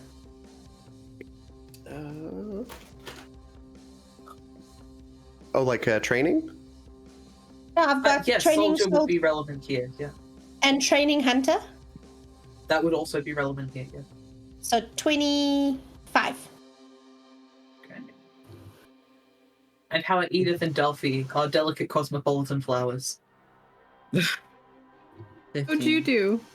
15 and I botched it. that one. No. A natural one. Okay, so I'm as sorry you I passed it. okay, so well, both of you failed actually. So could you each roll a d4 of damage as you sort of end up getting scratched by thorns and other light injuries as you move through this region? Not those really heavy, the wicked thorns that are on those crimson vines, but just there are a lot of bristly things and things with hooks and barbs and thorns. Also, question. With me getting the witness that I got, would I add the D10 on as temporary like hit dice? Or no. Okay. I rolled a 1. Okay. Just the 1 damage then? And how did Delphi do? 3 points of damage. Ouch. Ouchie, But- I'm ouchie. doing great. So you're walking for a while, and you reach the point where you're pretty sure the Malaysian camp was again, but it is just unbroken jungle. And it's Shit. time. There's like no sign at all. None. I hate this island. I hate this island. I hate this island. I hate this island. I hate this island. We really do need to get it together. Get out of here as fast as possible. Just finish up whatever we're doing and hope it works. All right, next stop. Let's go. Like, at first you had assumed you hadn't walked far enough until Delphi tripped over what was clearly a tent pole, and injured her ankle a little bit. And you're like, oh shit, no, we are inside that palisade. It's gone. She just absolutely eats shit and she just lays there for a second, like contemplating, face in the dirt before she gets up. Luke will kind of like walk over and again be like, "You want me to help you up, or?" She'll hold Having up a moment. hand. And Luke will like lift her up and help her stand. Thank you. And what he does is, as he does that to you, you noticed he would do it all the time with his mirrors. They would just randomly pass each other and give each other this like soft bump on the shoulder. He kind of does it to Delphi and keeps walking. Oh. I'll give him a little flick on the back as he goes, and then... This is not the person I was expecting to bond with, but here we are. So where's your next target? If we can't talk her out of it, I'm pretty sure I know where. Yeah. Mm-hmm. Okay, so I'm gonna get naturalist rolls from everyone to try and figure out what a banyan tree looks like and where it is. Where Luke it knows would what a grow. banyan tree looks like. Yeah. Can I use my journalism? Nat 20. Oh my god, how badly can I'm sure I she's suck? done some sort of fucking thing on plants. I don't think I'll give it to you this time. You've mostly I been doing current argue- events as far as you've described. Could I argue education instead? Yes, but that won't give you like a route towards it, just what it looks like. That kind of thing. That's valid. I'll just go with I got a- naturalist. I got a nat 20, which Ooh. gives me a 32 total. And with that, if it's cool with you, I would like to do a cool thing. Okay. Ooh. You go first. I got a 24 naturalist, but you go first. Nice. So seeing as Rosa's like, well, I can move through here easily now. I'm seeing how this is working. I'm starting to get the hang of this. Sorry, my roommate is doing something that keeps banging the wall. So she's gonna be like, oh, I weirdly know this. I know where to go. There's a path, sort of. Yeah, we'll be fine this way. And she's just gonna walk by Delphi and like scoop her up, since Delphi was Okay. having trouble. and just carry her through the forest or through the Yeah, you jungle. guys constantly scooping each other. Mhm. Is anyone allowed to walk in this one? No, absolutely not. Delphi rolled a 4, so she was just like, not knowing what's happening. Scoop. Okay. Delphi saw a cool mushroom and got very distracted. She's like, this mushroom is the same color as my hair. might I as wonder if well. It's edible. Don't eat the mushroom. So Luke, Delphi gets as scooped, Rosa just is goes limp. leading the way, you think you found a path that would be like a little bit easier. It's just there are 2 routes that would take you to the same location that you think is where a banyan tree would grow on this island. You've got option A, which is the path that Rosa found, which is like a little bit hilly, a little bit mountainous, but seems to avoid like a lot of the like denser undergrowth. And then Luke has found one that goes through the denser undergrowth, but it's very flat and stable. Like it looks like it might have been a path at some point before the jungle grew over it. So you guys can pick which way you want to go. So yeah, Luke rolled a nat 20 for naturalist, so it makes it 22. So as Rose is leading us off, he's like, listen, I think you might be right, but I also think if we go this way, we might have a better shot at it. Oh, we can try your way. Okay. They usually grow near these other trees, so I think that going this way will help us. Just keep your eyes open and don't look at flowers with eyeballs. Yes, no, not doing that again. Okay, who's taking the lead here?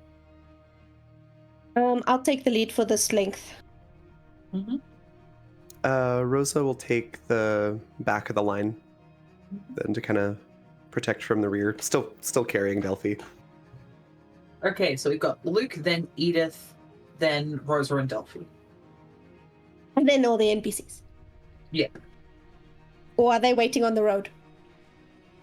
I think they'll wait on the road. They're like, Harry's just like, my knee's playing up. I don't really want to walk through all of the jungle, but, you know, if you need anything, send up a flare.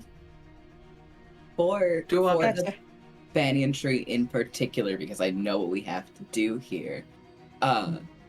Delphi would specifically ask Dazai to come along because she does not want to try to do that on her own. Fair enough. Okay.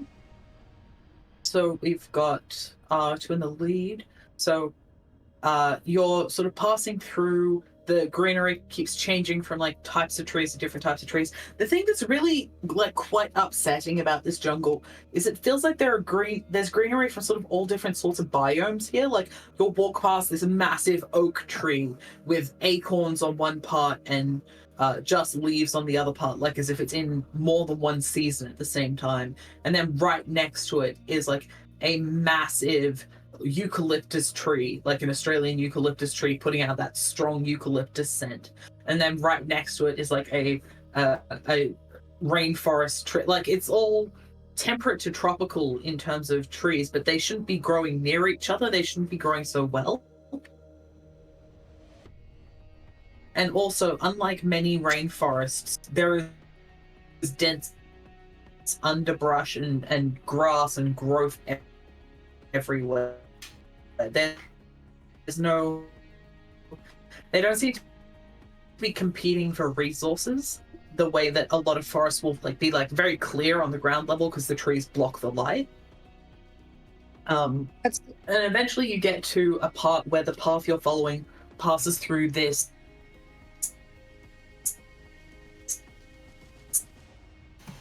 Ran, you Oh, no. went frozen again, so you might want to, when you come back, repeat that section.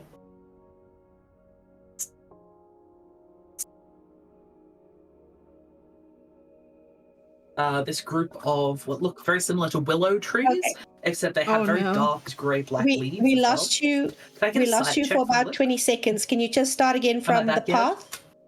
You Yeah. describe the trees, then the path. So the path is now heading through a grove of these black willow trees. Grey-black bark, grey-black leaves. And could I get a sight check from Luke being in the lead?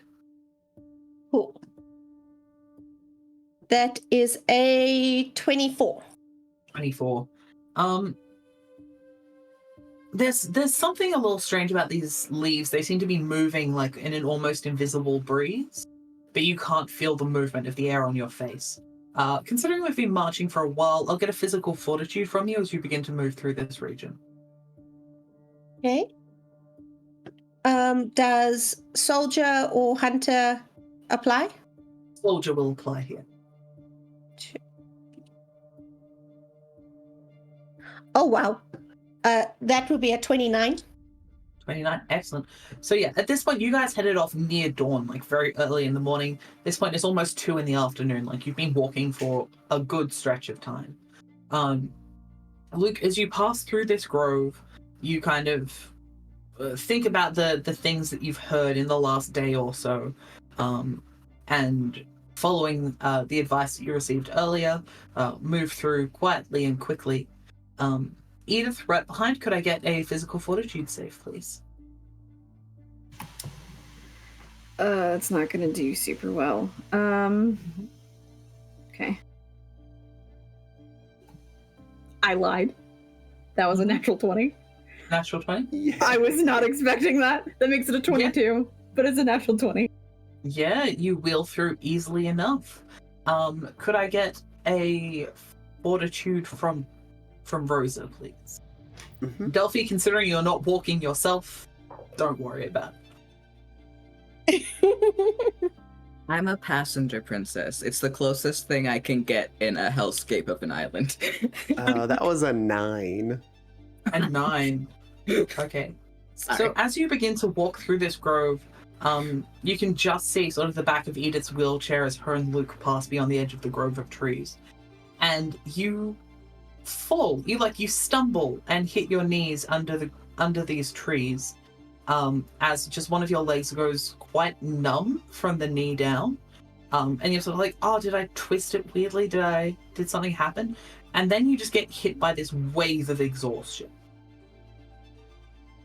Just absolute exhaustion. Oof. I can't feel my leg. I'm feeling very sleepy. That's probably not good. Do you say that to Delphi or do you call to us? She's just saying it out loud, so Delphi is the closest, but sort of to the group. Edith's gonna stop and turn around.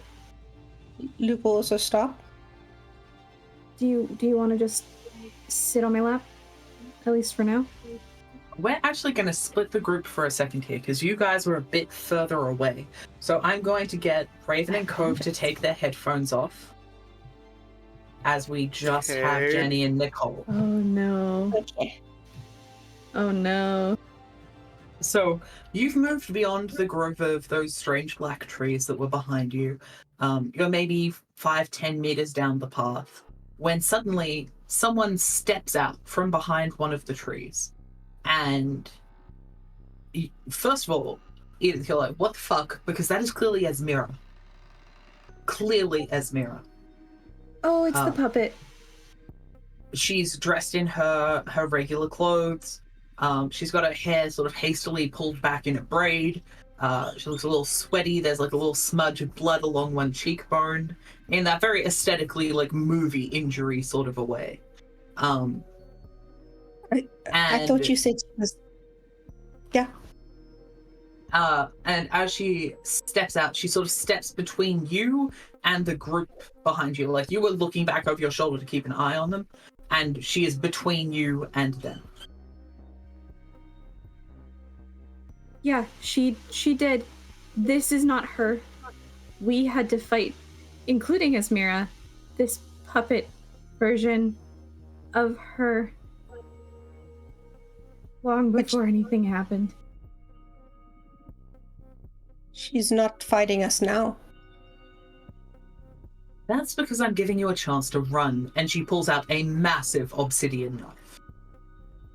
And Luke will kind of put his hands on Edith's wheelchair and start running her away from the willow trees and Esmira and forward. Okay. I'm going to give you guys a combined check here. So you're both going to make a nimbleness check. And we'll take the higher result for the pair of you. I also just want to mention that Edith is screaming, Okay. so that at least the people behind them know something's wrong. combined nimbleness. I got a 29. 29. And Edith was lower than that, I'm going to assume. Okay, so we're going to take Luke's roll. Luke's in control of this run as you go. Sort of bouncing over rocks, like carefully going over sticks, and sort of following this trail down and around. And as you run and are pushed, essentially, you realize that you are circumnavigating a massive tree. Think like redwood size. This thing is maybe 10 meters across. Its trunk is that wide. That bulbous, strange shape of a banyan tree. The overarching tree roots and branches that look almost exactly the same just because of the strangeness of the bark and the texture of the thing. As you get away, you realize that you can no longer see or hear the creature who had been chasing you. And there was a moment where you were certain you were being chased, like you could hear her running on the ground, could hear her making those same strange, like, baying calls that you heard back in the White Spire when you were being chased by the victims of your crimes.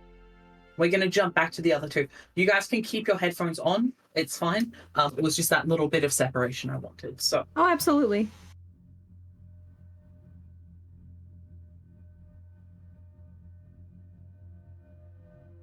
All right, so let's pick up. Rosa had just fallen to her knees. Delphi had rolled out of her arms onto the ground, I believe. Probably.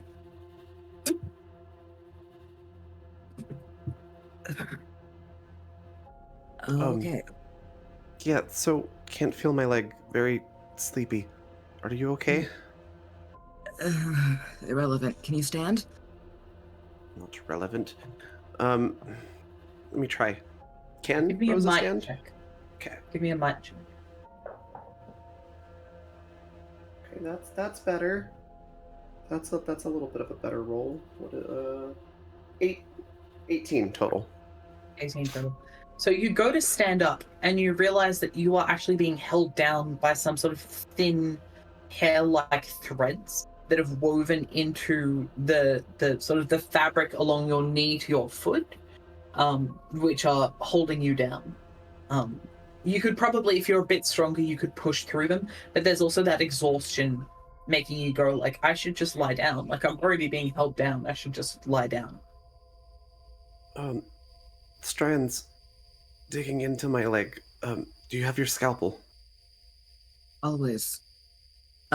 Gonna lean forward. Is it in the clothing or like in the leg? It was just in the clothing. What had been transparent when Rosa first pointed them out, you can now see are deep red as blood is beginning to throw through these hair-like tendrils back to the trees. And you realize that they are wrapped all around Rosa. And they are beginning to wrap around you, but they don't seem to be moving as quickly, and you're not sure why. Rosa, could I get a sight check from you? Yes.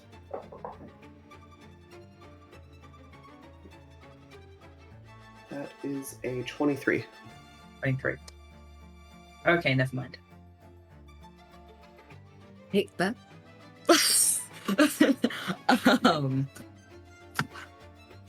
Gonna pull out scalpel, start cutting away where they are on Rosa. So like not cutting them on Rosa's leg, trying to cut their tether to the tree. Okay, give me a medicine check. Okay. Rosa, could you make another physical fortitude for me, please? I sure can.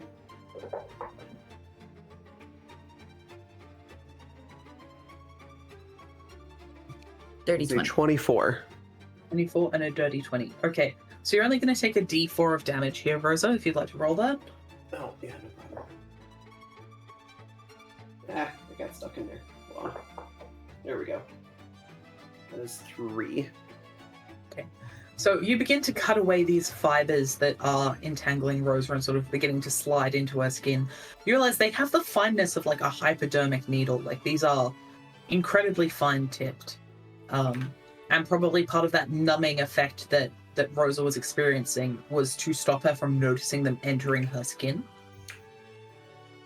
This is very relevant to what just happened to me today. That sounds like a story No, I got a root canal today. So Oh, yeah, that's right. I am so sorry. gonna does the cutting away seem to be working? Does it seem to be hurting Rosa? Like how is that going? The cutting away is working, but it's slow, and you're not sure how fast these things react. You can also see they're trying to sink into your skin, but you're not being slowed by whatever effect is slowing down Rosa. Like there is some effect that is like making her slow and sleepy and moving less well, and that is not affecting you. Does it seem like if I mustered up the strength that I could just pull her away and just go? Yeah, for sure.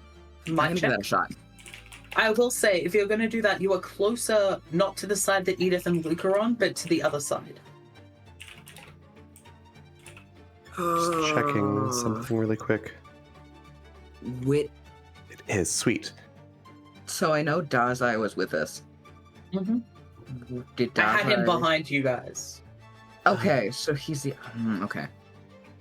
So you've got I- the side with Dazai on it, and then the side with Luke and Edith on it.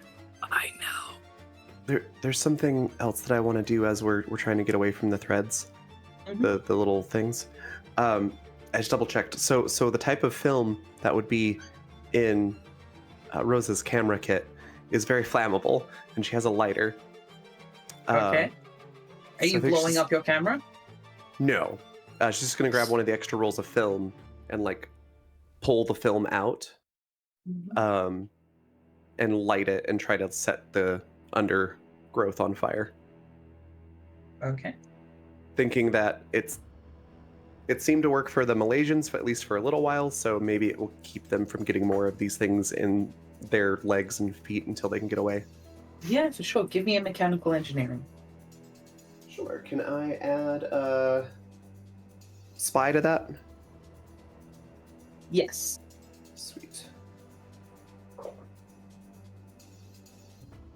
MacGyvering this shit. And then as you light this afire, you hear Edith scream from in front of you. Ah, shit. Modified 20. Yeah, this thing is very on fire. Yes. The grove in front of you is now also very on fire. Okay. The air itself seems to have lit in some way. Oh, that's interesting. Rosa probably wouldn't know why that's interesting, but I find that fascinating. Is there like a stick or something, like a makeshift torch that she can grab as she runs towards where the scream came from? Again, you're still on your knees. To get up, I'll need a physical fortitude check from you. Oh, yeah.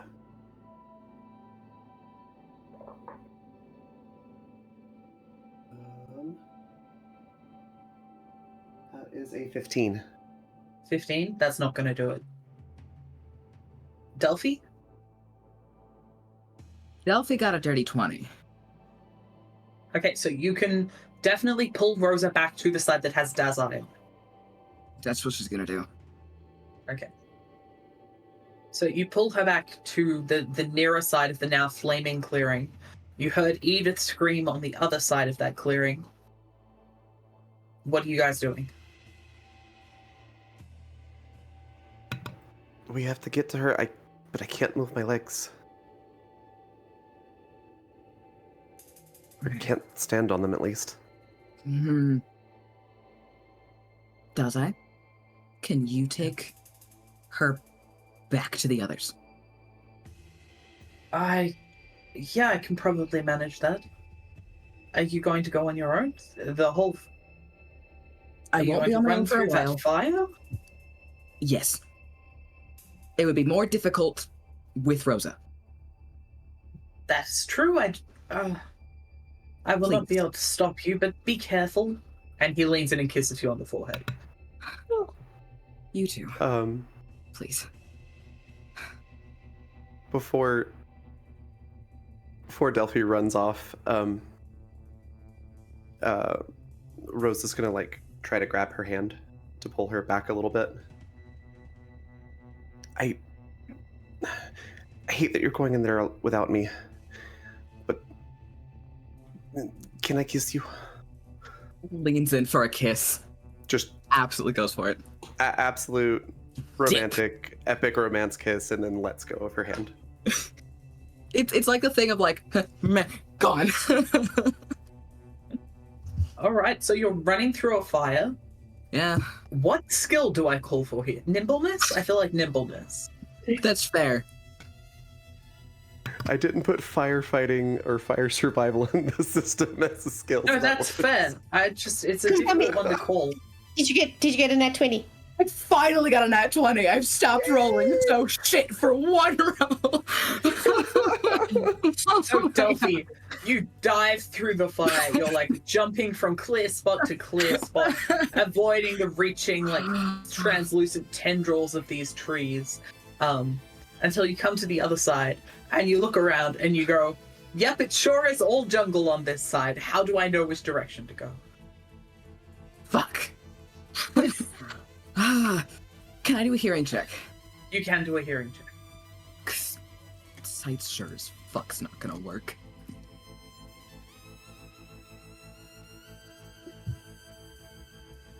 You hear the crackle of roaring flames? What is going on? Do you hear something? What's going on, Delphi? We just need to start getting you to flip a coin with a 1 and a 20 on it. I rolled a 2! I rolled a 2! So for a total, Yeah, hold okay. on. In total. For a total, it's a 9. Not much better, but it's still not just a 2. You have no idea where they are. Okay. Even though you can vaguely hear Edith scream, it's echoing too much. It's ahead of you somewhere. Gonna keep moving. The thing she does not want to do is stay in one place. Okay. So I'm gonna say, thinking of like 180 degree, like, are you just going straight ahead? Are you moving like, which quadrant? If we were to break it into 4 quadrants. Straight ahead is gonna be the safest if she has to backtrack. Okay. So she's going straight ahead. All right. Now we're going to jump back to the other half of the party. You guys can keep your headphones on, but just be aware that you can't interact. Noted. So, So we don't have we're not being chased anymore. let me get to this. Luke, Edith, you guys stop in a clearing in front of this massive banyan tree. The tree itself reaches all the way down to the ground, and you can see sort of where the bark has worn away slightly, creating an almost humanoid outline pinned on the side of the tree. At the base of the tree, you can see a loop of copper wire, several stakes, a mallet, and one of those heavy obsidian knives. There is no immediate sign of Esmera. What do you do? Luke kind of is like panting. He's like, "What do you mean? What that? How was that her? You told me she died." Yeah, it's not her. It's not. We fought her, including Esmera. Esmera did most of the damage on her quite a while before anything actually happened to her. That's not Esmera. Are you sure? Says Esmera's voice, and she steps out from behind the banyan tree.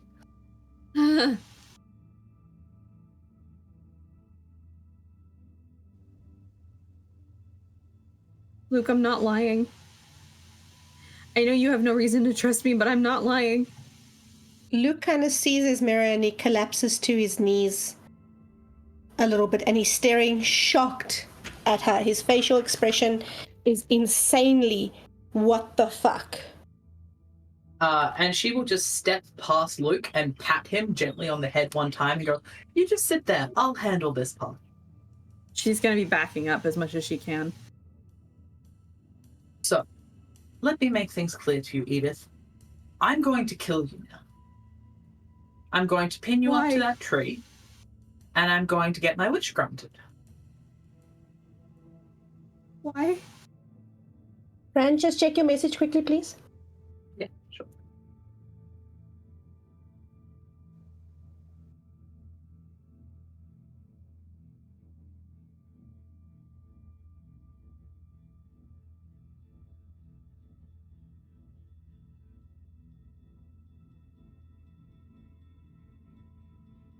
Interesting. Okay. Could I get a sight check from Edith, please? And a blend in from Luke. You can add that same bonus to it, though. Jesus Christ, that's another fucking natural 20. Okay. I just bought these dice. 28. How balanced are those? 28. So what was the total of the nat 20 for your sight? For sight, that's a 26. 26? Okay. You're mostly focused on Esmira, but as you try to sort of wheel your chair back, you feel it jolt as if it's like something's wrong with the wheels.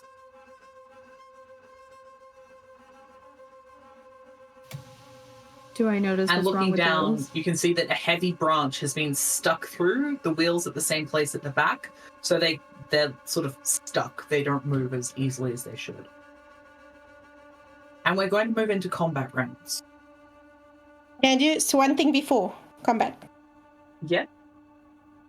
So, when you see the stick, Luke is still kneeling behind you, looking at this mirror, and then his face shifts, and his facial features relax, and he stands up, and he walks forward, and he kisses the Esmira on the forehead, and he looks at you, and he smiles softly. Let's roll initiative.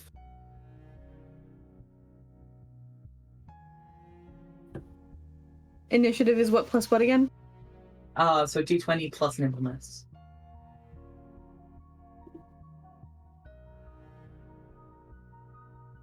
"24." 23. Let's also have Delphi roll. Raven, please. Oh, that is not a good noise. Ooh. Please. I'm gonna meet Raven. Let me know when it stops. It stopped. Okay. Sort of. Sorry, Kof, what was your initiative roll then? I was being deafened. I will roll that now. Yeah.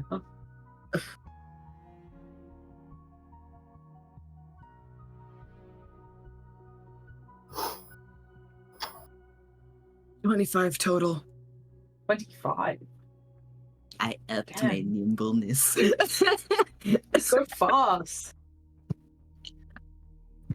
Super fast. So I'm going to give them one round, and then every round on Delphi's turn, I'll get you to make a hearing check. And we'll see how quickly you can figure out where they are and get to them. Does that make sense? I'm going to assume that makes sense. Okay, great. Cove, don't die. Okay. Out of character. Is that better? Yes, much better, thank you. Okay, so sorry. The cord came out of the microphone, and apparently it decided that was a reason to freak out everything. So, Yeah. sorry about that. Shall we chuck Rosa in the round just to see how quickly you can manage to snap out of your paralysis and see if you can get that help? Yes, I would love that. I rolled a 23 on swiftness. 23. Okay, I'm going to put you after Edith just because she's more immediately relevant to the situation, if that's all right with Yeah, you. that makes perfect sense. So we're going to kick off with Luke. Luke, his action is to just kind of take 2 steps back and put his hands in his pockets. And he looks at you and he's like, she told them no. Do you know that? All right, one more time? She told them no. No. She told me they wanted her to kill you, and she said no. And they said she'd die in 24 hours. She said no again. It's not personal. Excellent. Edith, your turn. Please. She's gonna basically just kind of like, she's screaming. She's terrified. She's going to beg Luke not to do it. Using his name. And she is going to try to... She's going to try to get back. She's going to try to, like, either break the stick or whatever the hell it is, like, try to get her wheelchair back. Yeah, and give me she's the going to try to mechanical run. engineering. Mechanical engineering. Okay.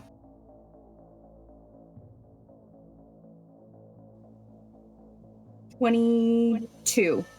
22. That will break the stick. You'll be able to move normally next turn. Nice. Okay. All right, let's have a physical fortitude from Rosa. See if she.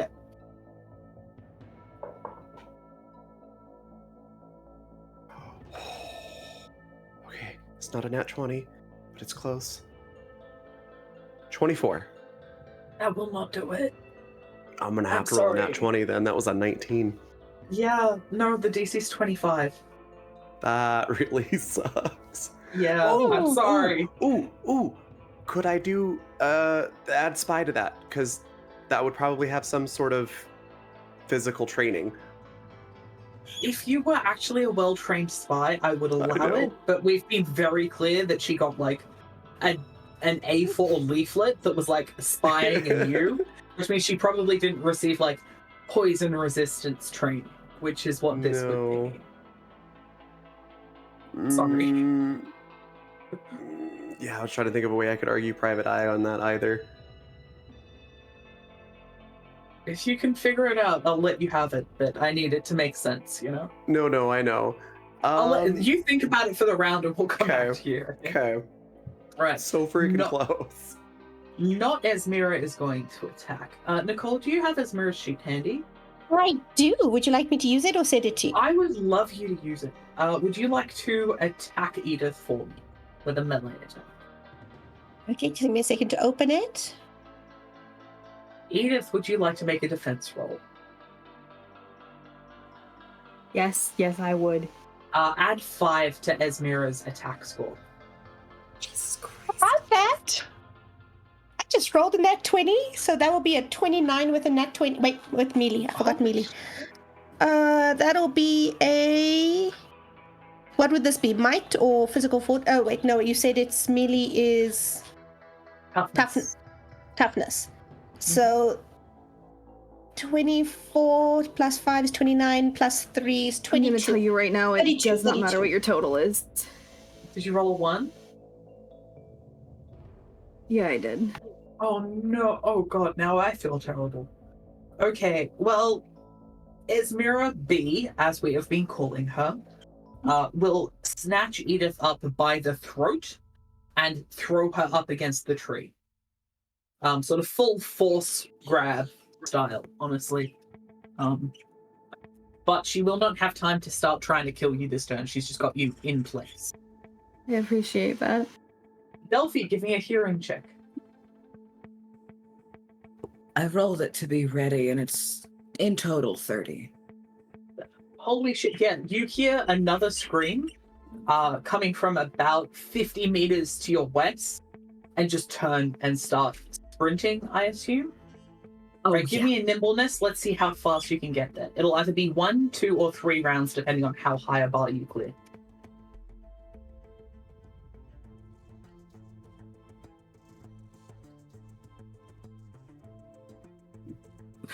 Yeah. 28.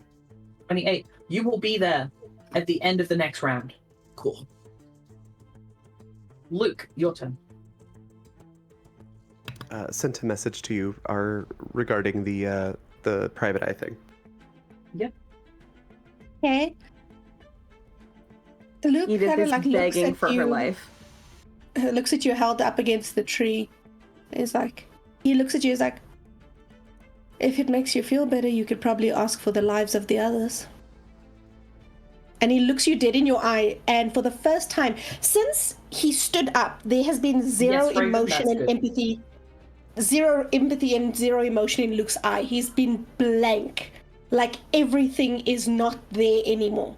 And for the first time since he stood up, something hits his eyes, and you see that pain that you saw earlier. You see that absolute sheer devastation in his eyes. And he looks at you and goes, "You told me you understood. What would you do to get them back?" They're already gone.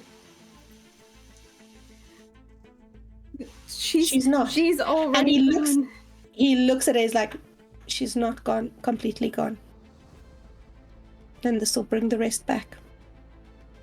Look, please. I- I have parents to go home to. I have a job. I have friends. I have people I need to go. I have her. Fantastic. Edith, your turn. Um, Nicole, do you want to make that hearing check for me? Sure.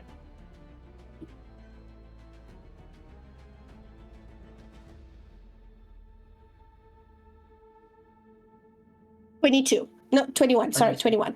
21? Do I add? Wait, can I add hunter or soldier or that other one? Yes, the other one. That makes it a 24. Yes, so you will know Delphi is getting closer. All right, Edith, it's your turn.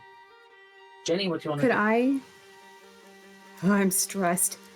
Could I try to time their blinking to shoot myself somewhere else? That is so cool. Absolutely, you can try and do that. Let's figure out what that check would be. So you're trying to figure out if you can get it when they are both blinking at the same time, right? Yes. So Yes. this seems like you're trying to do like a reasoning sort of a thing, like you're trying to think it through. Yes. So let's look at the skill Education? list. Yeah, education I think is probably the most relevant. Considering timing is really important in journalism, could I add that? Oh, come on. I That mean, is she's that not is wrong, so though. helpful. No, that is not the kind of timing that is helpful in journalism. I am trying to kill Edith, and I don't want Edith to die. I want you to understand that I'm rooting for okay. your dice. I have an argument for it. There is a type of timing in journalism that would apply here. You need to be in the right place at the right time. No. I have to try. You're already Thank you, got I a high appreciate education. it. You're probably going to be fine.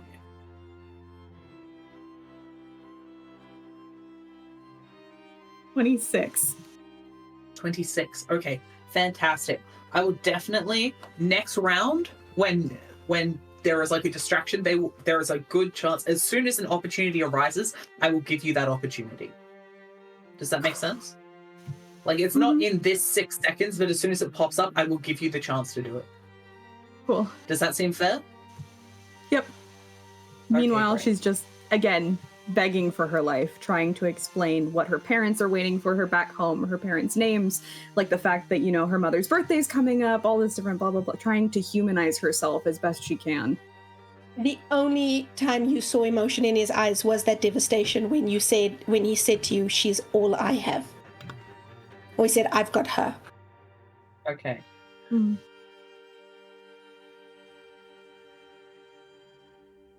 Whose turn is it now? Ryan's doing the thing. Yeah, Oh. I think it's Rosa's turn no. next. Rosa, And your limbs are heavy and numb, but by God, you are going to stand up. What did I commit? Am I back? Oh no. There you Yeah, are. you're back Hello. now. Okay. I was just wondering which gods I pissed off to have this happen to me. Saying, Rosa, it's your turn. Your limbs are heavy and numb, but you force yourself to stand. By God, you are going to act. What do you do? I saw where Delphi ran towards, yeah? Yeah, into the fire. Okay. And have I heard feel any more? it's fair that you have disadvantage on nimbleness until this wears off. Like, you're still No, numb that's and- totally fair. Yeah.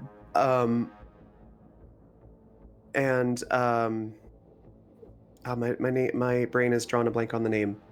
The person that I'm with, the other medical person. Dazai? Dazai, thank you. Dazai, yeah. Rosa's gonna ask if they have any epinephrine was a thing back then already, yeah? Yeah, quite recently invented, I believe. She's gonna ask if he has any of that.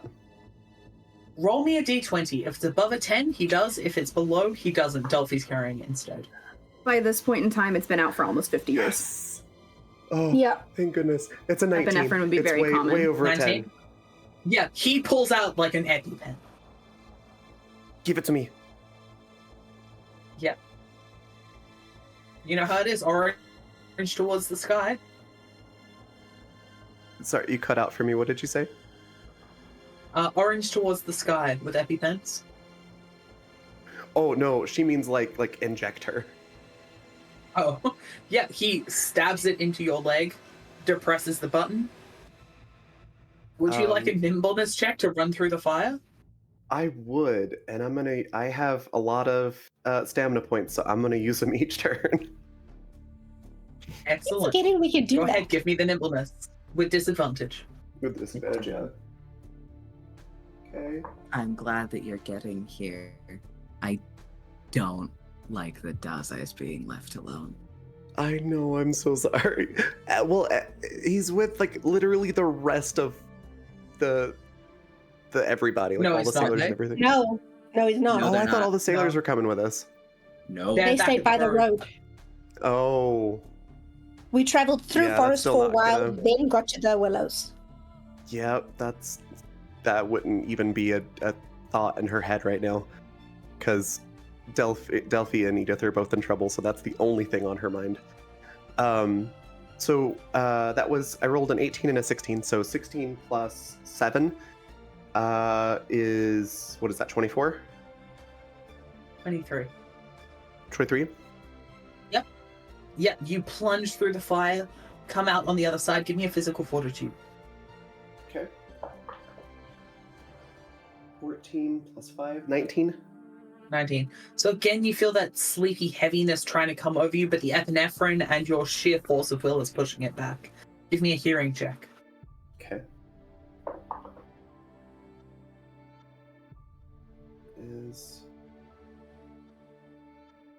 This might be my favorite d20 ever after this.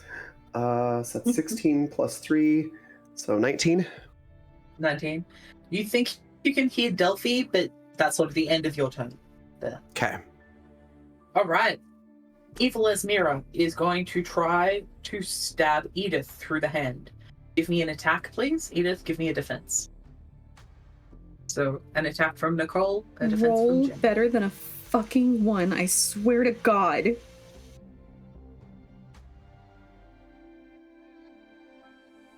Ooh, almost used the wrong character sheet, sorry.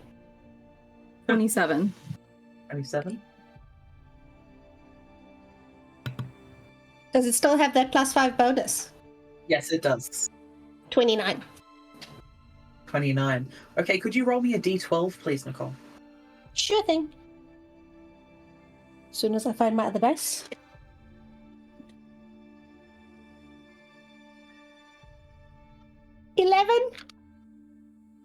Okay. Edith, take 11 points of damage as the knife sinks into your hand and pushes it into the tree. Okay, she's gonna scream again. That makes a lot of sense. As she screams, Luke, this is your warning that the thing you're waiting for is about to happen. Do you change anything in your appearance, or Yeah, Delphi is about to arrive? Yeah. So Luke literally will want the hand that's stabbed into the tree and the one that's around Jenny's neck or Edith's neck. He takes the one that's stabbed, puts it on his neck, and he goes, "Squeeze her hard enough she can't talk. The other one's arriving." Oh, fun. Okay. Start of the next round. Delphi, you burst through the trees. Oh yeah, and I And can you come in to see. It's I do a just- 32 sorry. to look terrified. A 32 to look terrified. I do Okay. just want to remind that earlier Edith had screamed Luke's name specifically and begged him not to. Yes, that is correct. And Delphi would have heard that with her excellent hearing. Mhm. But I am going to ask Nicole to describe the scene that Delphi sees as she bursts in, because Luke is really the architect of what the scene looks like in this moment. So you see that Edith is up against the banyan tree. That one hand is up. The other one, I don't know what, Edith, are you grabbing for the hand around your throat, or what are you doing with your other hand? Instinctually, she's probably got her hand around the wrist, like trying to pull it off. Luke is being choked. He looks terrified. He is trying to reach for Edith with one hand and grabbing at the one around his neck as the Esmira is holding both of them. and Luke is like scrambling, trying to kick and trying to reach for Edith, but he's being kept away from Edith and the tree by the Esmera. So Delphi, that's what you see immediately. Could I get a discipline check from Luke, please? That's a 2. 2? Okay. With 2 plus, it's not gonna matter, but fuck it. 5! A whole 5. Okay. Delphi, your turn. Ooh, cool. Delphi, upon seeing everything, first knee-jerk reaction is going to be to go for the fake Esmera. Mm-hmm. So absolutely going to try to attack her. Okay.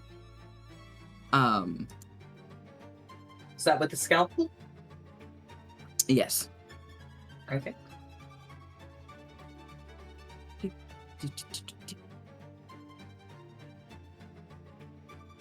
And... Excuse me. How does a 24 do? Can I get a defense roll from you, please, Nicole, for Esmera? Okay. And add another 5 to it as well.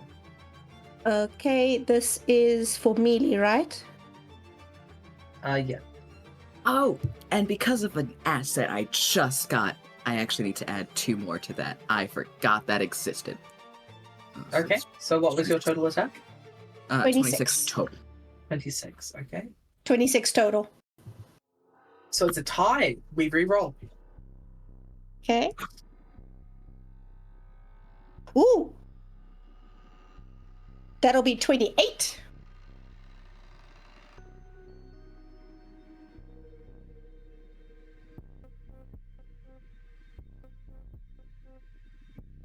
Did you roll 28? Again! All right, let's try this one more time. I'm sorry. I'm not doing better than you. No, I keep rolling higher. Suspense. 20. No, 30. 30? I don't think Let me just double check. Hold on.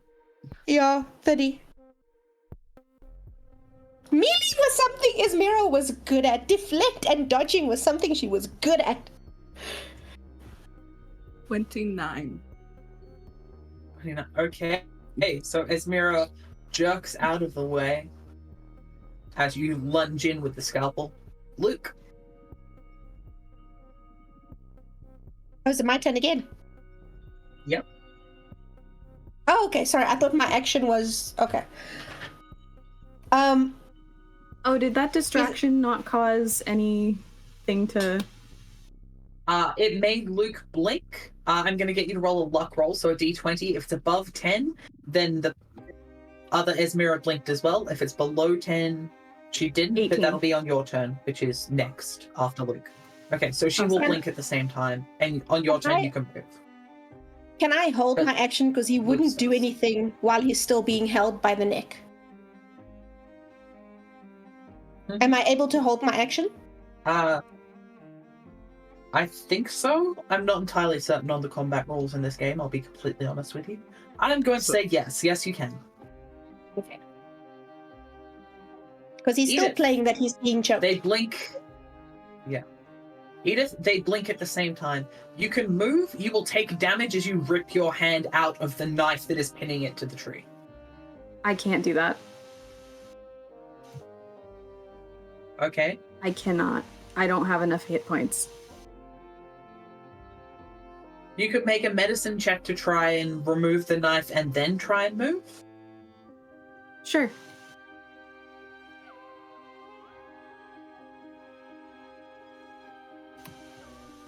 Nine. 9. Fuck. Okay, so with a 9, it's gonna be, you can move. You might fall unconscious as you get to your destination. You can still move and take the damage if you would like. Also, just as a heads up, you can take up to negative 10% of your max HP before you're in a coma, and then at 15% beyond your normal HP is when you are actually dead. So 0 hit points doesn't mean dead.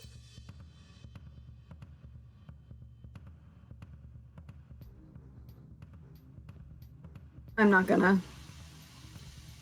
I don't think she would. Okay, you're just gonna stay where you are?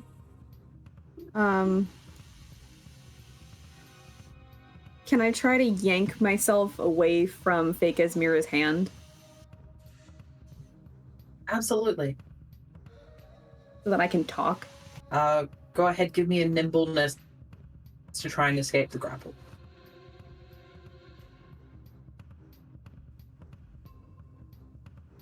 Dirty 20.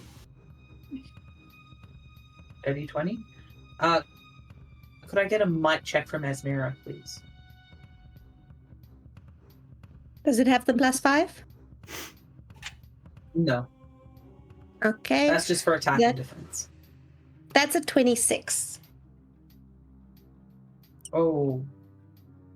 Okay, so you pull, but you can't quite get away from this grip that doesn't feel human. Like, it doesn't feel bone strong.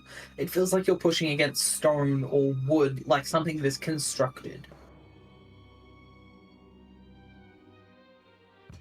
And there's no way I can get any air out to speak. I think you can with that roll. You definitely can. Okay, she's going to straight up just, Luke is lying. He's with fake Esmira. That's it. Okay. Rosa, Yes. give me a nimbleness. Let's see how fast you run. This is why I throw people off of pyramids. It was a tower. This is why I throw people off of buildings. I will 21. amend my statement. That's with the 21? disadvantage. Okay. 2 rounds, and you'll be there. If I spend stamina points to give myself extra movement actions, can I make that faster?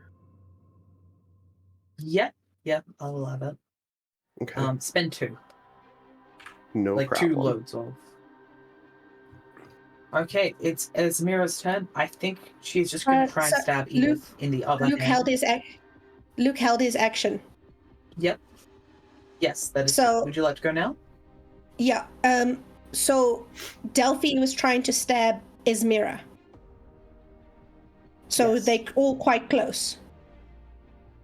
Mm-hmm. Yes. Luke pulls his knife and stabs at Delphi, aiming for like a vital area. Amazing. Yeah, attack and defense, please. Does the special come into the soldier hunter combination? The special one would. Yeah. I think you can go ahead and just say you have experience in killer. I think nobody will be surprised Yeah. at this point. Also true. That is a Out of 29. no. I'm less than that. I think I'm 20. Where is it? Hold on. Sorry, I'm just looking for this. Yeah. 26. 26. Okay, so Delphi ducks out of the way as the knife comes at her. Can I get Esmira's attack, please? And a defense from Edith. Yes.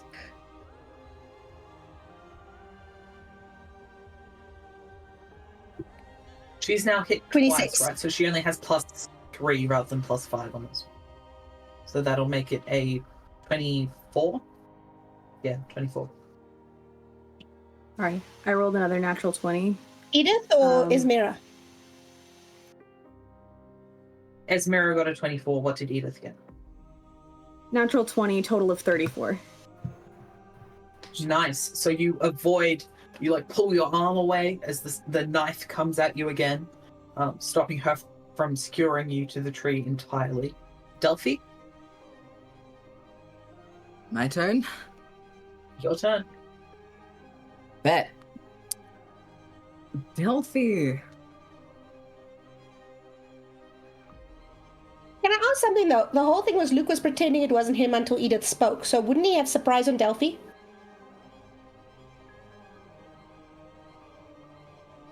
I act like Delphi trusts. I feel like Delphi was pretty Anybody. high on her guard. Like, I understand the point you're making, but I don't think she trusted you enough No, for it's that to okay. be a I'm just checking. If it was Rosa, yes. mostly. Cool. Out of Yeah. curiosity, For sure. well, I'm gonna wait until we get Rand back to ask. Yeah.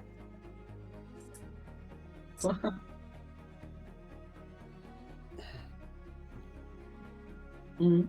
Am I not? Am I still on? Am I here there on we the- go. Yeah, we can Hear see. you now. Wait, We've got you. Okay, We've got good, you. good. All It right. just makes it a loop. Can Delphi still feel the presence of anything like the Good Gardener or the Hook Lady or anything of that nature around or in her mind at all? You're in a different sacred space. That makes sense, but can she feel anything like you that? always feel the good gardener with you. Mhm. Yes, there is something else. Okay. Here. Delphi is going to shoot a little shot out.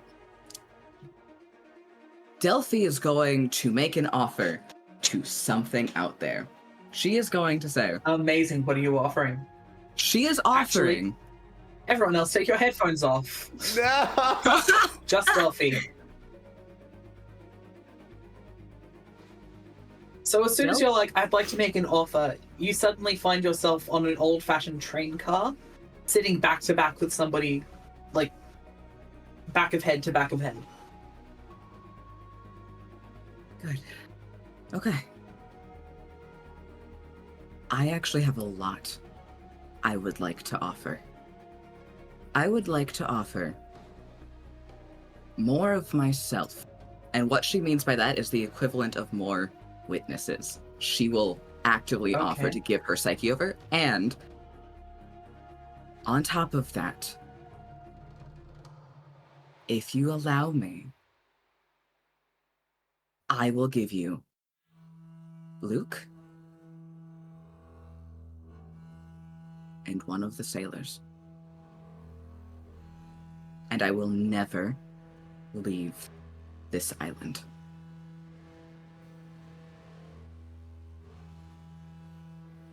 I don't need the men, Okay, though it was very thoughtful of you. I have no use for them. perfect. I will take 5 sections of your soul, and after your lovers and friends leave, you'll come back to this tree, and you'll give yourself to me. Absolutely. Done. Perfect.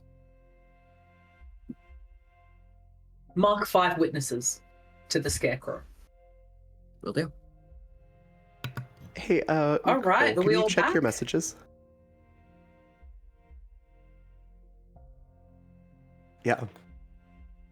Okay, so to Edith and Luke, who are there in the moment, you see sparkling strings shoot out of every one of Delphi's joints as if they are marionette puppet strings disappearing into the sky.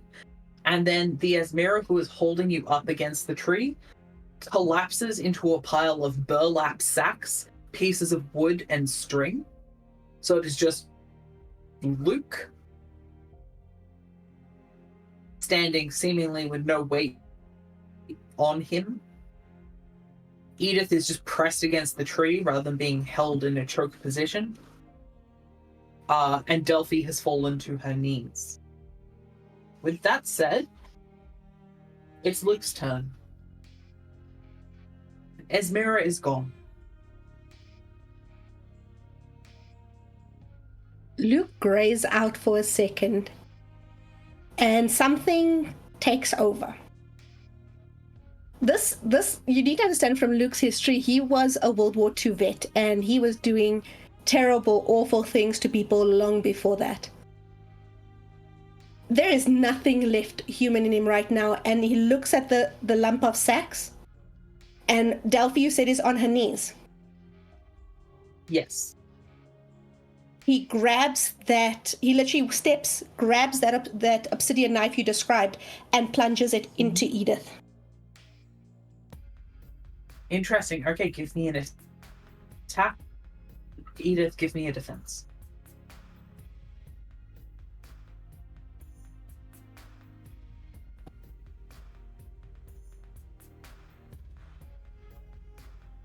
$33. 33. I'm guessing killer applies to this. She's canny, she is. She's wily. It is a 25, but it's a nat 20. That would still It's a only make nat it. 20. Oh, she looks very happy. I'm kind of unnerved. And nat 20. Okay, I don't actually know how to. It's a 25, but it's a nat 20. We have So nat 20 doesn't matter though, right? It's not going to hit? If the numbers are off, or... What was Edith's Raven, what's the defense? call on that? It was 33. Technically a nat 20 adds 10 to the skill roll, but I don't think that applies to attack rolls. Do we want it to hit because it's a critical hit, or because the number is lower, it shouldn't hit? I'm going to leave that in Edith's hand because it's her character and this could be something that's important to her. I'll take whatever you decide. Oh, sorry, 26, not 25. But it's still done. I mean, I think considering the rule set versus the game, so if we added 10, Oh. and that would then make it a 35? 36. Yeah, I'm just trying to remember if that was... Is that right? If that only applied to skill checks or if it applied to combat as well. I'm double checking. Sorry. It's a little... There we go. Hi, Ran. For a second, right when you were like, I think it should be, and then it cut out, so... Yeah, you were like 15 seconds behind everybody else. Jenny, you decide. For me, I go by cinematically appropriate, so you decide. Okay, I just double checked because I wanted to be sure. It's just for skill checks that it adds the plus 10. Rules as written, but it's up to you. Yeah.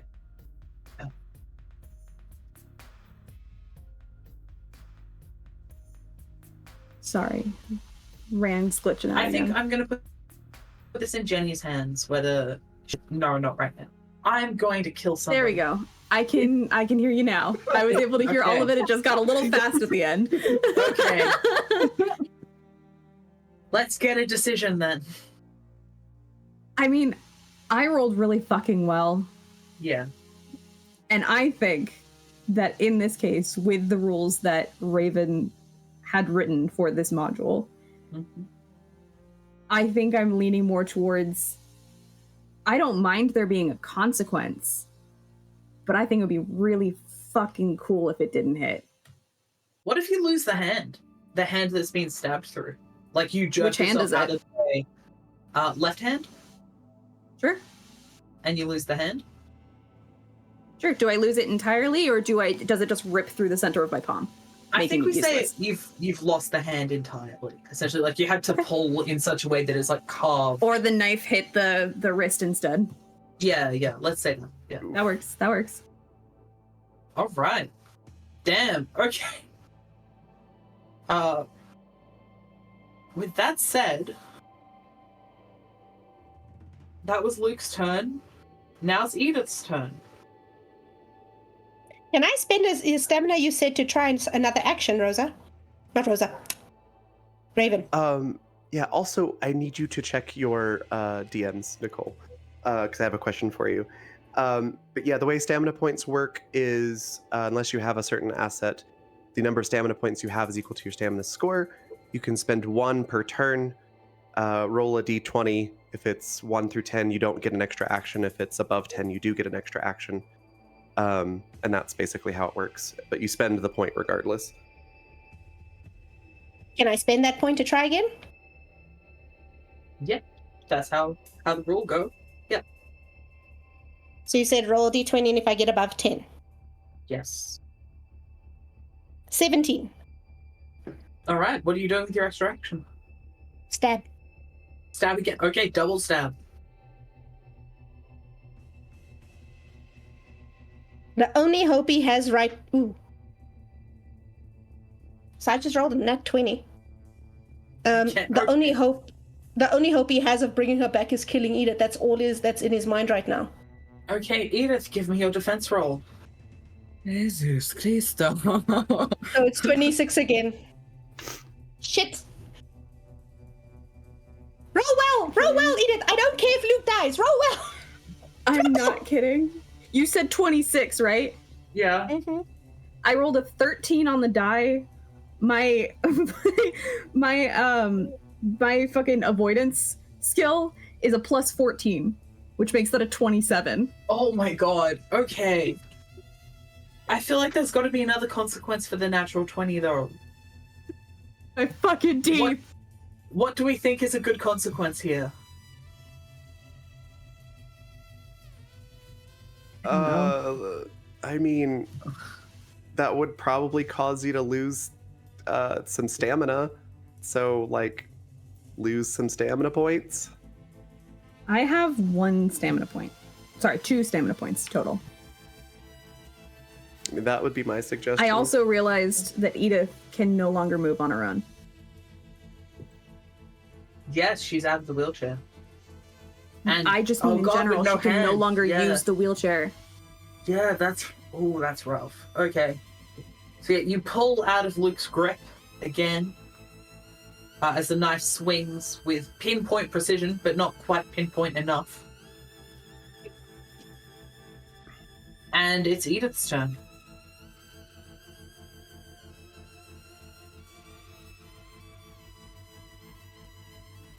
Guys, please tell me that my... I can You're hear still you. here. Yeah, You're still No, here. Okay. sorry, I was thinking. No, I it's was okay. thinking- I'm just freaking out because I keep... Give me 1 second. So there's like, a cliff ledge near this tree, right? Yes, there is. I want to try to trip Luke. Amazing. Yeah, go for it. Give me an attack. Luke, give me a defense.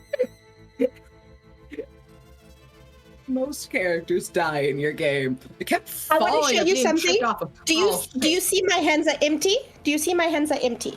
I'm not touching anything. It's the gold one. It is another nat 20. That's Jesus. 3 nat 20s in a row? Holy crap. I don't know if Luke is cursed or blessed, honestly. This is Doing an fucking attack roll, cinematic. there is literally no way that I can beat that. Okay. There's literally no way.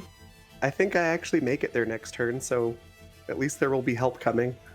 Yes, true. There is no more Esmera. Rosa is running through the jungle. Delphi. Oh no, I spent stamina points to get there faster. Yes. Yes, so you will get there at the end of this round. Okay. So you'll be acting on this round. So we've just you're in it now. You're just getting here. Okay, yeah, that's... I misunderstood that, I'm sorry. So No, I do so have a it's- turn after Edith here? Yes. Yes, so it's your turn. Okay, Sorry, my brain is spaghetti. Go on. you're good. Mine's So oatmeal, much is so I happening. get it. Dear God, Noodles. there have been so many near deaths. Nobody is dying. So I was just rolling to double check that I get the stamina point off. I do. Yeah. So we're doing a double attack. Rosa just runs in. She's already heard the Screaming. Edith screaming and everything. Yeah. So yeah, she's just taking what she heard at face value. Comes running in, hyped up on adrenaline, and sees Luke and just she's already got her gun out and she's just gonna shoot at him twice. Okay, go for it. Luke, your defense rolls. I feel so bad Nicole got to play this guy for 1 session. That's fucking... I rolled a 20 and an 18. Okay. Okay. The first So- roll. Ranged, so it'll be 26 and 24. The Okay. 26 is a crit. How is your dodge My- that high?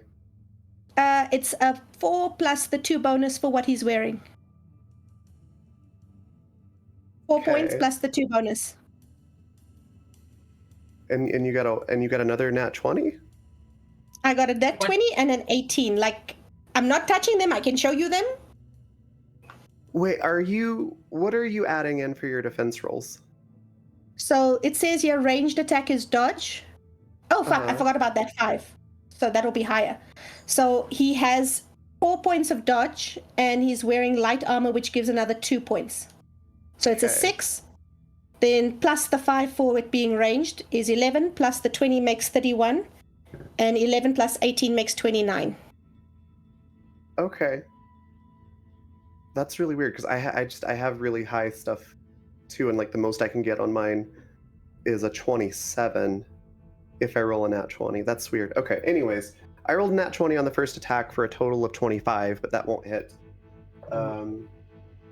The second action is a 18 plus 5, so that's a 23. That's 2 misses, I believe. An 18 was the second one, so the second one should hit. Is that right, Nicole? The It second would have been dodge roll was an 18. the second one was 11 plus an 18 is 29. 29. Okay. Damn. Okay. Yeah. So they both I missed. literally cannot shoot you. The green one is called by Hulk dice. It feels like something's gone wrong there in the maths, but we don't have time. We're right at the end. Yeah, I'm pretty sure something is wrong in the math there, but yeah. Well, that's my turn. Okay. If Delphi. something's wrong and you want to deduct, I've got no issue with this. Like, if something sounds very quick, because what I did was I worked off of, I'll send the image to you, Raven.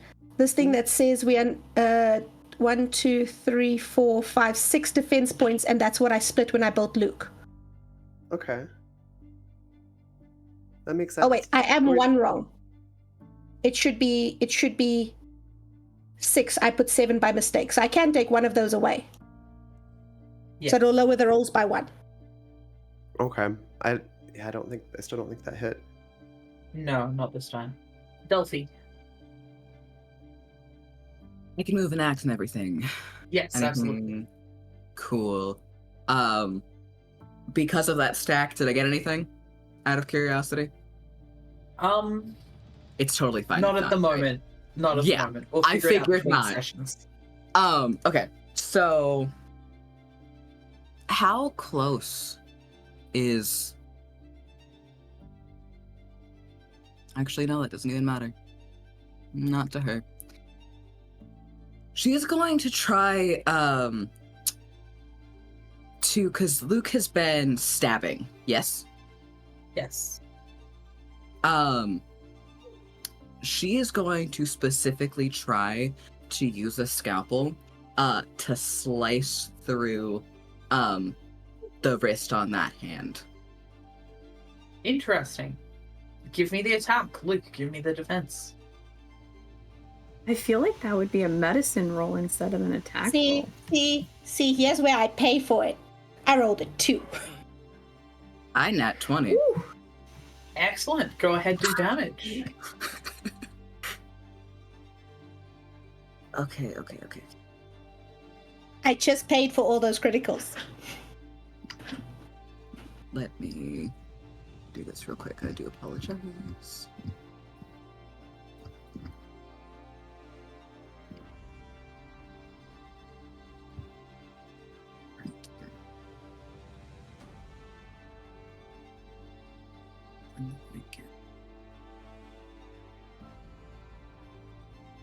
That is 8 points. 8 points of damage.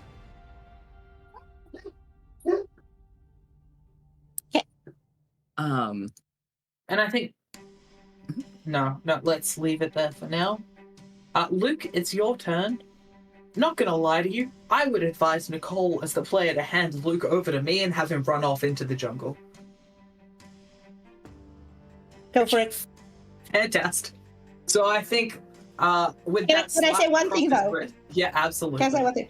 Before he does, he just has this long, weary for fuck's sake, sigh. Just like, and then he turns and sprints into the jungle. As he does, it's nothing's gonna hit, but Rosa doesn't stop pulling the trigger for a while. So like all 8 shots out of the gun goes in his direction, and then there's just click, click, click, click, click, click. Okay. And she's clearly again in shock. Yeah. I am So still much has actively happened. bleeding from the stump on my arm, yeah? Yeah, you are indeed. Okay, fantastic. With that, we're gonna finish for the day. We didn't end up anywhere near where I thought we were gonna be. That's okay. I've got one more session to get through it. That's okay. I can make this work. is it bad? Is it bad that I was the one trying to kill her, but I'm really happy that Edith is still alive? Nicole, you're so meanies to me! Okay, well, The problem is, I had a hey, choice. guys. I could keep. let's say goodbye and finish the stream. Oh, thank you all for tuning in. This has been the Copper Pyramid. Next week is our finale. Please come. You will find out all of the secrets of the island, or some of them at least. And things are going to get possibly even more wild, honestly. Nicole has to make yet another character in between sessions. I'm so sorry, Nicole. Reggie, this is So crazy. sorry. Thank Character you all for tuning choices. in for that very long combat at the end. I know it went for a long time. So sorry about my internet issues. Hopefully they'll all be straightened out by next week. Let's go around and say goodbye. I've been Ran. I am your game master. I am a game designer and a writer based in Australia. I use he, him pronouns. Thank you for tuning in. Hi, I'm Jenny. I use she, they pronouns. You just saw me playing Edith, who I can't fucking believe is still alive after that shit. You can find me at Nerdsmith on the Dragon's Crown. Not this week, though. I will not be there. The rest of the cast, except for Chelsea and I, will be doing some trivia, which is really cool. I'm jealous that I'm not there. But you can find me there on Fridays, usually. I'm a voice actor and an artist. I have commissions open. I am open to new projects. You can find me at Cerulean Siren 19 on Twitter or Cerulean Siren 97 on Blue Sky. If you have me on Discord, you're more than welcome to message me. I am currently on winter break from being a teacher. When I go back to being a teacher, I am going to be swamped. I cannot promise you when commissions will be able to be done, but they're open. That's me. Good night. Hi, I'm Nicole. I played as Mira, and then Luke, and next Hachimachi. He has a name. Who I'm gonna make him a chicken. He's gonna be such a scaredy cat. He's gonna be a coward. Personal code. Run, stay alive. But yeah, I am Nicole. I GM on Hypermeister's Discord. I do a vampire game with Cove.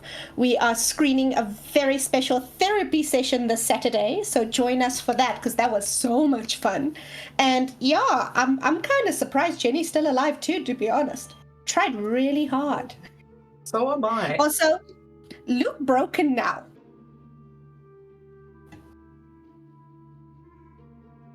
Just a bit. Oh my god. Oh, hi, I'm Raven. I use she, her, they pronouns. You've watched me playing Rosa, who uses she, they pronouns. This cast is so amazing. First of all, I just have to say that. That was incredible and tense, and I loved every second playing with all of you tonight. I am a professional game master and game designer and voice actor. I do all sorts of tabletop stuff, and I'm very much looking forward to our next session. You've watched me playing Rosa, who's having a real hard time with some trauma. I don't know how much more she can take before she snaps. So that's going to be really interesting. I'm super glad that Edith is still alive. I am amazed Edith is still alive. Yeah. I'm in a Eldritch haunted gods house. were involved. I'm pretty I sure the can't get- ghosts were fucking helping me. Listen, Eldritch gods were involved. I can't get around Eldritch gods. Both because I really love Edith and I'm glad that that character's still around, but also I think Rosa would be completely unhinged if that had happened. So Y'all yeah, don't want to super deal looking with forward- Luann if she's gone. Yeah, super looking forward to our last session, and thank you again so much. Hello, I am Cove Selkie. You can use either name for me. I use all pronouns, just switch between them. You can find me pretty much everywhere at Selkie Cove.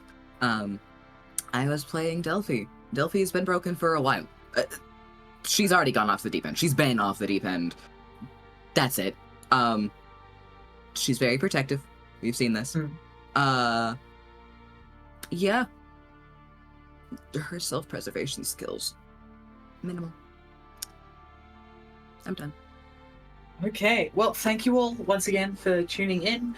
Have a great week. Check out Dragon's Crown tomorrow for their very special trivia episode. We'll be back next week for our series finale. Again, thank you to our sponsors, World Anvil, Hero Forge, and Die Hard Dice.